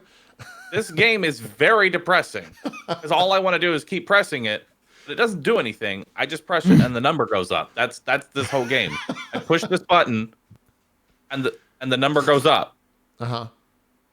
Do we have umbrellas now? Are you seeing us with Yo, umbrellas? what's that game called? That sounds Every that clicker. It's called Blip Blop. Yeah, it's the blip blop game. Yeah, Blip Blop. Yeah, Now, it's see, I here's the like thing. a game where I make constant progress. Oh, see, here's the thing. Like, you'll see, it's hard to see on the phone, but like, you get to level 70. I'm at level 77 right now. When you get to level 100, you get to prestige. There is a prestige, yeah. Oh There's a my prestige. god! You get to start over from level 1, and blip blop all over again. Yeah, there it is. You Oh my just God. press it. You're blip Yeah, blopping you out now. literally just press it. This is the whole game. There's no auto bloppers. Oh, okay. So there is an auto blopping right now. Uh-oh. Oh, So okay. I've actually Whoa. upgraded. See that little bit that's going up automatically? Nice. Those are my auto blips. Oh. Nice. Now, if you close it, Yeah. do you get AFK blips? You don't get AFK blips. So the blips go into this little bank up here, and you gotta claim the bank every so often. And you can upgrade the speed at which it auto blips, and you can upgrade the bank size. You still gotta check in on it every now and then. This is the best game from the PC Gamer Show because I can play it right now. And there's real gameplay. Yeah. The entire story, like people have to constantly click that to make money, and that's why it's so dark and depressing. Because this is how you live now. Yeah. Honestly, this is how I made money. I would be depressed in that world too. That's how you lived. Yeah. Just like this. 8 hours a day. After Mosaic was this, which I think we were all pretty generally hyped about. It might have been one of the more. I actually really exciting liked things. this one. Really good. Midnight Ghost Hunt. Looks good. Yeah, I can't wait to try that. Dude, this I got looks on alpha before the cool. site crashed. Yeah. It looks really good. It seems like prop hunt, but with actual things other than just I found combat. you. Yeah. It's And not. also- It's, Go ahead. I like how like they were saying when the clock hits 12, it basically turns into Pac-Man, where like the midnight hour. The ghost, the ghost can actually come after you now. Yeah. So, and you can't hide, so you got to run. Yeah. You have no idea where they were to begin with. Exactly. What were you saying, Co? Also, kind of fun. Not only does it look like there's a prop hunt component, but when you're found, there's one particular scene where he's like in a small room, and you can see the player like trying to aim at him, and the ghost is just like doom, doom, doom, just like flying all over the room. I think it's this one here, right here, and it's kind of like, dude, like how high is the skill cap going to be in this game? Is it going to be the kind of thing like it's going to be like Mordhau, where you come up against the person who knows what they're doing, and it's like nigh unbeatable? Like people that can just zip all over the place and get behind you and then bash you in the back like and stuff. finding the person isn't even the hard part. Right? Exactly. Yeah. If they're good enough. It's like I'm sure he's feeling right now. Do they have a time for this? It just said sign up for alpha. Do you guys remember when he was talking to Sean if he had any sense of when this would come out? You guys in chat? I don't think It's there was one anything. guy. Yeah, it's one guy making it. Yeah. So I don't know if they had a title. Chat, help us out here. 2020? Uh-oh. Late 2020. Okay. Max is seeing this for the first time. Max, it's a prop There he is, hunt there he is. game. Yeah, He heard prop hunt and he came running. It's a prop hunt game where you can fight back, Max. Look at it. Look at it, Max. He could. Well, you gotta wait. You gotta wait. He You thinks got he's him in the there. table, but he's not. He's in He's the up there chair. against the chair. And the chair's gonna hit him. Oh my god. There it is. I like when he took over the armor too. That looked pretty cool. Yeah, the sword, like he like moves it. Yeah, it looks fun. It looks fun. Definitely will check that out. What was after that? Unexplored 2? Which I never heard of Unexplored. So. Yeah, that was that roguelike. It had the pretty water on it. I don't know if there's anything else to say other than that. The water looked very pretty. Like below. Yeah, a little bit. And then after that, the hottest part of the entire conference, the Samsung monitor. I muted it during that. Was there anything important? No, it was $400. It's $400. That was the big thing. That monitor is $400. Why? A 27-inch curved 240 hertz G-Sync monitor. Oh, so, okay. Yeah, 240. They didn't say the refresh time on it though, so I bet you it might be rough if they didn't say that. Why are people saying a Bannerlord release date in your chat? Don't play with my emotions. I don't know. There was nothing about Bannerlord there, was there? No, there wasn't. Yeah. Oh, it's 4MS according to chat. Man, chat's on it today. So wait, yeah, what's going on with Bannerlord? Is that being shown somewhere else? I don't know. There's someone in chat said like release date in August, and I was like, what? No. Huh. I just looked it up on Google. There's nothing. Okay. You'll probably see Bannerlord at Gamescom for sure. Yeah, you think it'll be a Gamescom? Yeah, Gamescom. like, it's been When's there. Gamescom? It's coming up. Fall, isn't it? Isn't that usually in the fall? I've never been, and I don't really follow it too much because there's not many big conferences there. Oh, Gamescom was pretty impressive. August. August. Cool. End of August. Okay, great. Great. Are they going to do co-streaming of Gamescom stuff?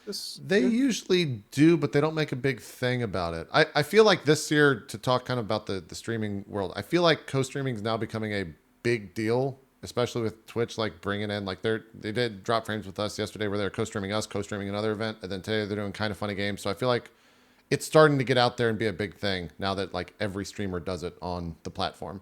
And the marketing people probably see that and they're like, wait a minute, these people just want to, they'll just restream what we want to try to push out there, and there's no money, we don't have to pay them.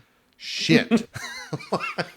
Well, I'm thinking it's going to be a lot more rampant in other events outside of E3. So we'll see. But usually for Gamescom, there's a couple of things that are out there. Like Xbox usually has a conference or a stage presence, and Sony does as well, but they're usually not as big as E3. At least in terms of what they're bringing. So no, but there's a lot of hands-on at Gamescom. Like, sure. Like there's so many rooms and so much content there. Like you can literally get in there and see anything you want. Yeah, I've never been personally. So on a gameplay captured by, I don't know, content creators, I guess. Yeah. After the Samsung weird sponsored thing, Mutant Year Zero DLC.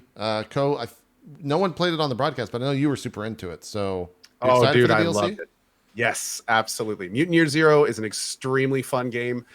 Anything more from that will be welcome. I definitely recommend it for XCOM fans. It is a very fun, cool game. Did that trailer show anything of what it will actually? Oh, was that trailer out there 2 weeks ago? I guess that was out there 2 weeks ago. I think it was an early trailer. Yeah. Okay. They announced there's a new soldier, some new skills. I think they mentioned a new weapon and some new areas. So it looks to be just like a little mini expansion, pretty much. Okay, gotcha. Yeah, this trailer was out there 2 weeks ago on the PS4 stuff. So I guess this was the big PC portion trailer. After that, Conan Unconquered. It's that They Are Billions type Conan game. Have you guys played that? Can't you? It's been out for a couple of weeks. Yeah. It's been out for a while. A couple of my friends that are like Tab enthusiasts kind of played it. It's like it's pretty slow and missing a lot of the mechanics from Tab as well. Because they really tried to borrow from the whole mechanic that Tab had, and it's just not as fleshed out. So yeah, I was gonna say I'll probably wait until it actually gets a few more updates before I actually jump into it. Because like Tab on launch had a lot of the features that Conan is just plain missing. It's unfortunate, but I mean you also have to look at Tab is making a lot of updates, and the fact that their campaign launches this month as well. We finally got it. That looks great. Is it next week? Yeah, 18th. That's gonna be a lot of fun. That's gonna be a lot of fun to jump through. And like the Tab map's coming up with 2 new maps as well. Dang, they're still pushing content. I don't know if you played all of them, Kyle. Did you play through all the maps? No, I did not. I actually got through one of the low 100% maps, and then I said, I don't want to burn out on this before the campaign. So I shelved it, and I've been waiting to return to it until the 18th. I was going to say, I was kind of hoping you tried Conan, because you're like the Twitch TAB authority, because I know you did the 800% a couple times, right? If I'm not mistaken. Oh, it's like a little license you got to renew. You got to go back and every couple of months you got to renew your 800% license. So it's a lot of fun. Cool. But as far as Conan, I'm waiting for more updates. It does not look like it's honestly ready. Yeah, makes sense. In my opinion. Cool. Makes sense. Moons of Madness coming out Halloween 2019. So they had a reveal trailer on the official PlayStation channel at the end of March. So I guess this was just their announcement that it's coming to the PC. Still looks pretty cool though. Ko, I saw you tweeted about this. You're into the Moons of Madness? Yeah, man. Oh, Lord. I was watching this and I was immediately on board. First of all, huge fan of tentacles. Love the tentacles. That was fantastic. Yeah. And no, everything about this looked great. It reminded me of kind of like Alien Isolation a little bit, with some more it looks like a little bit more to move the story along instead of just hiding all the time. Yeah. But no, it looked great. I am looking forward to it. And I love games like this. So I'm all for it. I've also heard recently that I mean, it's a rumor, I guess, but I guess we are actually going to need an Alien Isolation 2.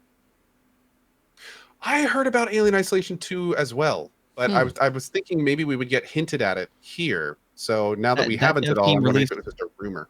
They released Observation last, didn't they? Annapurna? Is that what you're? No, the Alien Isolation devs. Oh, those are the same devs? They did Observation? Pretty sure. I thought Annapurna did Observation. Is that completely wrong? I thought Annapurna just published. Alien Isolation was Creative Assembly. Oh. Yeah, Creative Assembly. Well, I mean, like, their devs from Alien Isolation worked on Observation. Like, they may not be at the same studio. Yes. Gotcha. I heard about that. That a dev that had worked on Alien Isolation also had worked on Observation. Was it just one dev? I think it was like a small portion, if I'm not mistaken. Huh. There's a mobile game sequel. Oh boy. Yeah, man, that. Oh, you're talking about the Like, oh, would love to play a scary sneak around game on their phone. Oh boy. Now. What was that? What happened? What happened to Jeep Prestige? What was that? He was pretending he was playing Alien Isolation on his phone. I got scared. Okay. Sorry, I'm still in the other. Alien Isolation. Oh damn! They're already doing Ubisoft pre-show stuff. Oh really? They're 40 minutes out. Is it just like talking about stuff? I'll bring it up. It's some dude talking. Okay. Yeah, it's on Twitch.tv/Ubisoft. There's not too much stuff left. This was shown. I know Is Bike. that guy body painted? Oh god. Oh god. Yeah. Sorry, didn't mean to. No. By all means. Last Oasis. Bike and Burke, you guys were into this. Yeah, we're into that. I'm digging it. I want to like have a clan and build a big machine and then fight other clans on our giant machines. I don't like how these things walk. These animations. You're just creeped out by it. They creep me out. I don't know what's creeping me out about it. I don't know what phobia that is. They just. I don't know. I mean, they kind of move like spiders, so maybe arachnid. Yeah, Are you scared of spiders? No, not it's really. It's too big to skitter up your shirt. Don't worry about it. I don't know. It looks. That'd be arachnid. It looks weird. I don't know. We'll see when this. Doesn't this coming out or this is playable in July? Am I remembering that right? Yeah. I mean, if we're going by the trailer, then it looks like there's gonna be quite a good bit of content. Yeah. Oh, September 3rd is when this comes out, I guess. Oh, okay. Yeah, according to this And doc here, I'm looking at. Yeah. China Guild. If Ubisoft is already starting, we'll probably. I really want to know for that like last Oasis, how big can you make it? Like, is there what's the limit there? Because they showed like everyone in these small machines, and then obviously you've got this really big one. We'll find out. We'll break it. Yeah.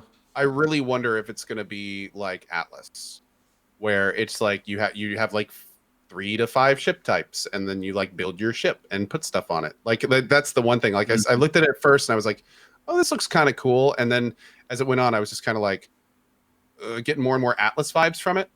Yeah. And then I realized it's like, oh wait, it's like Atlas but without base building.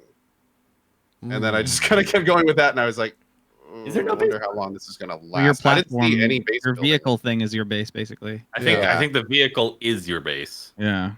Yeah. Okay. So I personally am in the boat where I kind of want to see more of that before I kind of get excited for it. It looks cool. The boats are kind of fun with little skittery legs, but yeah, I definitely need to see more. I wish Atlas had done that. Like, there was no base building. Like you go to the islands and you can get resources and you build your ship and you just sail. Like, and that's your life. And hope that you don't sink. What would be cool about that game is if they're like little one-man vehicles for people with no clan skittering around everywhere, and then you see like a big clan one come by and like just ignore you or kill you. Then it'd be like that Mortal Engine game. It's like we just scoop It'd him be like up. Mortal Engines, exactly. Everybody's like, oh my god, there's the big one. I gotta go. Yeah, get out of there. I want our resources. Chat's doing some research. According to the Steam page, there is some base building. You can pack up the base and take it with you, according to what they're saying on their Steam page. So It was because it looked like there was somebody was like on a base, like defending it as these walkers were coming in. Oh, that's right. Yeah, the dude's on the weird circle turret things. Yeah. Yeah. Yeah, you're right. You're right. Yeah. I'm going to run through the rest of these games, mention them. You guys stop me if you have anything to say about them. Age of Wonders, Planetfall. Been out for a little bit. Okay. All right. That's fun. Okay. Zombie Army Dead War 4. That is a mouthful. Sniper Elite Devs. Yeah. Looks like zombie horde game. zombie horde game. Remnant I've from got- the Ashes. Zero hype. That one actually looks Remnant. really nice. Yeah. Yes. I'm very excited for Remnant. Very good. Okay. Looks like a combination of Dark Souls and Monster Hunter. How many Yeah. people can multiplayer in that together? Said 3. Yeah, 3 total or 3 plus you? I heard the number 3. Okay, so maybe 3 total. Maybe 3 total Okay. for that. You look at Griftlands was a card game after that. Card-based fighting game. Looked interesting. I'd try it. Yeah. I don't know about that. Didn't really look that in depth. Yeah. From a card aspect. I think they were trying to go a little bit like Slay the Spire-ish there. It kind of missed it. Really, yeah, it didn't really look like Slay the Spire-ish at all. Yeah. And that is a Epic Game Store exclusive, I believe. So, yeah. Planet Zoo. Yes. Looks like a relaxing, chill game. Yes. Very. I mean, even though like they didn't show like actual like the UI of the game, it's gonna play exactly like Planet Coaster. Yeah. I mean, it's gonna be virtually the same thing, just as a zoo. Yeah. I'm just guessing, but I'm pretty sure the engine looks very similar. Yeah. Yeah, it makes sense. What about Shenmue 3? Is anyone just like really about Shenmue 3 here? Not really, no. I don't think it looks good at all. I tried playing original props for Shenmue that back when it dude. came out, Yeah. and I dropped off immediately in interest. I was like, okay, I'm bored. Yeah. Props to that dude, Code. I agree. I got a huge amount of respect for somebody to walk out in front of an audience. He doesn't speak their language. He doesn't understand what's being said, and he likes I got crazy amount of respect for that. Like, good for that. Yeah. Yeah. He's an a icon legend. in that industry. Yeah, Without a doubt. Without a doubt. that was cool. But the game itself, I was not impressed. The animations looked janky. The voice acting was weird. It was obviously not synced properly, since I'm guessing all the characters were done in Japanese. Like, I don't know, man. I don't know. Yeah, like somebody just said in chat, it's like, why would you play Shimney when you have games like Yakuza? Right. Yeah, I agree. I think it's more for the Yeah, nostalgia. Yakuza was Like, the they had a natural. crazy- Yeah, Go ahead. the Yakuza was the natural evolution of Shenmue in the first place. Yeah. Yeah. Yeah. But Shenmue had a crazy successful Kickstarter. So I mean, people want Shenmue. Like there is a core group that really wants Shenmue 3. So more power to them. I hope they enjoy it. Yeah. Oh, is it just because the story didn't get finished? Oh. Yeah, that's why a lot of people want to okay. see what happens. Well, then It was that makes supposed more to be like a sense. 7-part like game. It was supposed to have like a ton of sequels that It never was. happened. Yeah. Well, hopefully he wraps it up in 3. I guess we'll see. If All not, right. we'll get another Kickstarter. Songs of Conquest, which is the Might and Magic style game. Didn't really see anything, just saw the overworld. Late 2020 coming out for that. So we got a while. That's going to be cooking there for a bit. You can sign up for the alpha right now. Though. Yeah. Classic home gameplay. Oh yeah, dude. And that the art style was great. Like, oh yeah, dude. Can't wait for that one. That's gonna be fun. Vermintide 2. I'm excited. Specifically the PvP. The verses. Now I'm very excited for the verses of that one. That's going to be real nice. I think that got the That's gonna biggest get me to bump. reinstall the game. Yeah, yeah. Be huge, man. Huge. The Rat Boys are coming back. You can sign up now for the beta. Yeah, I mean, Vermintide 2. There's PvP. Short and sweet. I still but want a lot of rat people are hyped. character. I still want a rat character that hangs out with the main characters, like a turncoat. Yeah. Be awesome. Just to be part of the group, just to hang out. And Yeah, I not be want a class slaughtered. with its little rat guy. Sure, that makes I don't sense. think it's more friendly. They just don't hang out with humans. They just don't do it. They would have a backstabby reason to do it. Doesn't necessarily mean they're going to kill the humans later. Right. Yes, you help me. Yeah, just untrustworthy as hell. It'd be awesome. What else? Prospero, which is that the terraforming Mars game, like the macro strategy thing, looked a lot of stuff going on. There was a lot going on there. Surviving Mars on steroids, man. Like Right. it seems to, and apparently no people. So it looks to be literally a terraforming style like strategy game. Yeah, that could be really cool. Makes me wonder what you're gonna be. What was that? Like Factorio. Very You know, much like so. just everything's automated, and you just have to manage it. Yeah.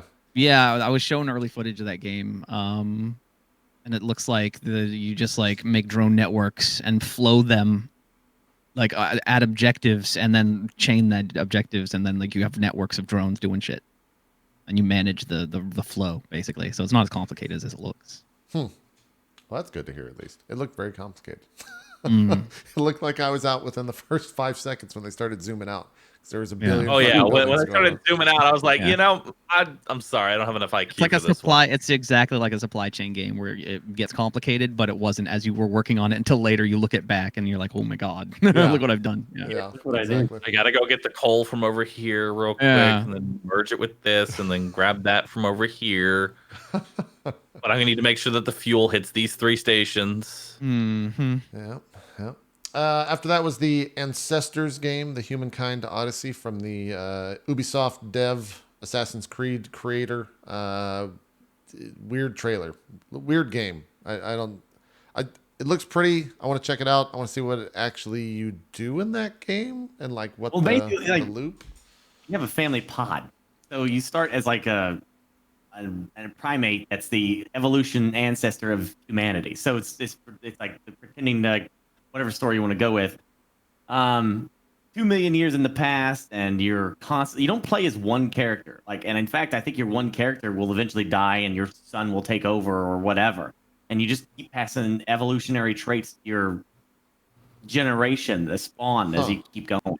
And like he said, at the beginning of the game, it's just all about, oh my God, watch out for everything. Everything will kill you in the game. And you just have to survive and get away. You jump on the trees. It's very action-packed with the amount of movement they have in the game. But yeah, it's a lot of just building up your generation, and then it flies in the game. So like they showed, at the beginning you just throw rocks, and later on you start making spears and hunting as groups. If I can't fling my poop, I'm gonna be greatly upset. Well, I'm sure that's a perk of some sort. Okay. That's the step you get before you get to throw rocks. I'm reading the blurb from. It does not say on Steam that you can fling poop as a gameplay element, Bike. So I'm sorry, but it might still be in there. It might, but they're. I'll just rely on modders. Yeah. Rely on modders for this one. There you go.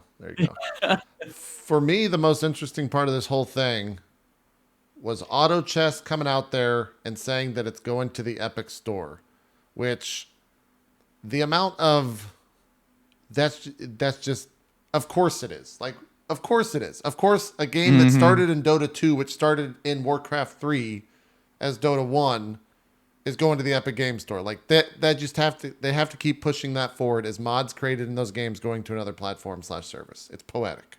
Yeah. What a weird thing. Didn't see any actual gameplay. It's just a logo. It's a very clear. I don't think we really need to see too much gameplay. It's going to be auto chess. Sure, it's going to be auto chess. Yeah.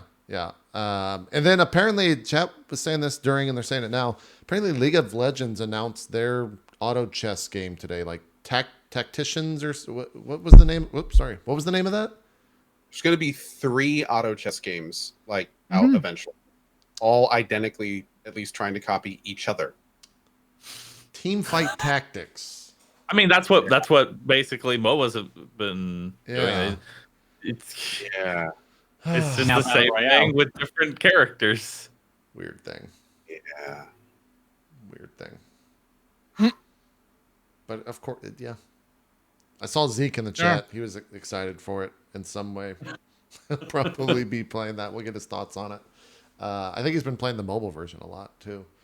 And then, of course, Valve is making their own auto chess called Dota Underlords, I think is the name of that. Wait, So, if auto chess? No, they are doing their own. Yeah. Yeah. So apparently, we got this cleared up in my chat. So there was Dota Auto Chess, the mod. Yes. And then they approached Valve. Yes. And then Valve said, we don't want to do, for some reason, that did not work out. So Valve said, you can go talk to these guys and they'll make it for you. And that's the Chinese Auto Chess, which has some of the original devs on it. And then Valve is making their competitor to that. And then League of Legends is making their competitor for those two. So there are 3 distinct different ones coming out by the original creators, Valve, and the League of Legends guys. And that's only on PC because there's mobile versions coming out too. Yes. Already out. If auto chess. Wait. Oh God, now that's wrong. Jesus, I don't even know what's going on anymore. I don't know. I was going to say auto chess is the new. Sorry, the delay. Sorry, if auto chess is the new BR, will the BRs release auto chess? Maybe that might be the next thing. Maybe Will it be a look, Fallout battleground auto 76. chess? Let's talk. Let's just stick. Why not? Sky's the freaking limit on this shit now. Let's go. Yeah. I'm pretty sure you're correct, Co, in what you were saying. What else? Sorry, Bahroo. What were you saying, dude? Oh yeah, Bahroo, you want to finish your thought? Sorry. I don't have anything, man. Okay, all right. Not, you I don't have anything. You don't have anything. I'm good. Okay. I'm good. Okay. What else was I there? just realized I don't care enough about auto chess to get fix into it. So let's just move on. Okay. Agreed. Chris Tales, which is their JRPG thing, world exclusive, had cool looking art style, had a lot to do with timey-wimey stuff. And then the metal fans got Valtharis, which was this like SNES looking side scroll thing that was just metal. That thing looks awesome, I have to say. Fun. It looks That good. looks fun. Yeah, I'm gonna play it. And that is on Steam, so looks good. I like the character literally headbangs in it. Yeah. Oh yeah. He gets his headbang on. Borderlands For some 3 reason, I showed got serious Metalocalypse vibes from that. I don't know why. Oh, totally. Yeah, I didn't even think of that. Yeah, without a doubt. Borderlands 3 showed up. Randy was there, but not Pitchford. No, it was Paul. It was Paul. It was Paul. Oh, that It wasn't Randy Varnell. It was Paul. Oh, okay. All right. Sorry. Thank you for correcting me that. Randy has been actually pretty good lately. I'm pretty sure they tied him up and like threw him in a dark room for the last couple months. They might have. Yeah, I think that's the approach you're taking. Yeah. Jeez, there's so many It's games. very I thought we were smart. almost done. We talked about Borderlands 3 earlier. Man-Eater coming out with that weird like story trailer that was introducing the antagonist in the game that apparently killed the baby shark. That's who you're fighting. Is the Guess so. Yeah. Guy who plays a fish like guitar. Yeah. Yeah. I hope it's got like a lot of the, almost like a 3D Echo the Dolphin. Like you just really go down deep and find some crazy discovery stuff in the depths of the water, and not just all just stuff eaten. Oh yeah. Yeah. Did you guys all play Hungry Shark like 1 and 2? I did. Yeah, it's fun. Or Ubisoft bought it. Yeah. I have a very good suggestion. Get Hungry Shark 2 on mobile if you can. Not the new one, second one. All It's right. really fun. Will do. That's also an That Epic. game is literally based off of it. It looks like. Oh, Man-Eater is? Yes. Yes, that's why I'm mentioning it. Gotcha. Cool. Yeah, Man-Eater can confirm Epic Store 1 year exclusive with that. PC Gamer is reporting, and they're out there talking about it on their Steam store. So, okay. Ouch. That Terraria video got cut out. Journey's End. I don't know what else is going on with that. We'll have to watch that. Maybe report. We're back talking on like later. about new features and like interesting stuff, and then it just not only cut off, but then they just didn't talk about it. And it's like, is it an expansion? Is it an update? Like, what are we doing here? Like, do I need to play? Too bad. Next game. We're on the schedule, Co. Next game. Yeah, I know. Apparently, Similar similar to the Bloodlines 2, there is a full trailer with an ending somewhere floating around YouTube right now. Cool. Oh, it is an expansion. Hold on. Meek says they said expansion, but then most people are saying it's an update. So it's a huge update. Okay. I mean, that could be an expansion. It's called Journey's End. Does that mean this is it? Well, they said penultimate when they introduced it, so I guess there's one more after that. If penultimate. The end of the journey, but not really. There's one more. Not yet. Yeah. I don't know. You can go watch full trailer on YouTube. Telling Lies from the makers of Her Story. Looks cool. A lot of big, or I guess a lot of B tier celebrities in that, C tier celebrities in that. Looks like what you expect from Her Story devs. We talked about Warframe. We all dropped acid when the Genesis Noir stuff was shown. We learned about the El Hijo, the game where you play a kid trying to escape the priest, which was a little. Oh God, just a little weird. Monks, very different. As we had this discussion in my chat, it is not a topical tale of today's time. It's like a completely different horror game. This was about monks. So yes, that is not. It's different. I swear. You're gonna go there every. As soon as you said that, a 6-year-old boy is trying to escape a mausoleum or something, he's like, your mind instantly goes there. Yeah. Yeah. That's a thing. Mm-hmm. And then chase you with a fiddle. Yeah. And then Baldur's Gate. Bahroo told us everything that's going on with Baldur's Gate. There. Oh, yeah. I got y'all covered. Don't worry. Thank you for that. He gave us all the details on that. So that was the PC Gaming Conference. We'll do some shout outs here for Burke and Bike. We're going to let him go. Co's going to go over to his channel. Brew's going to stick around. We got Jericho waiting in the wings. You can't see him, but I can. He can hear us right now.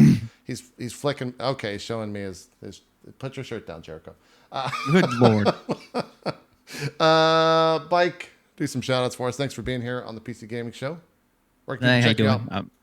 I'm BikeMan. I'm a streamer. and I stream stuff. Nice. Nice. Lovely. Lovely. Burke, some shout outs? Yeah. BurkeBlack, Pirate. I do the streaming stuff too.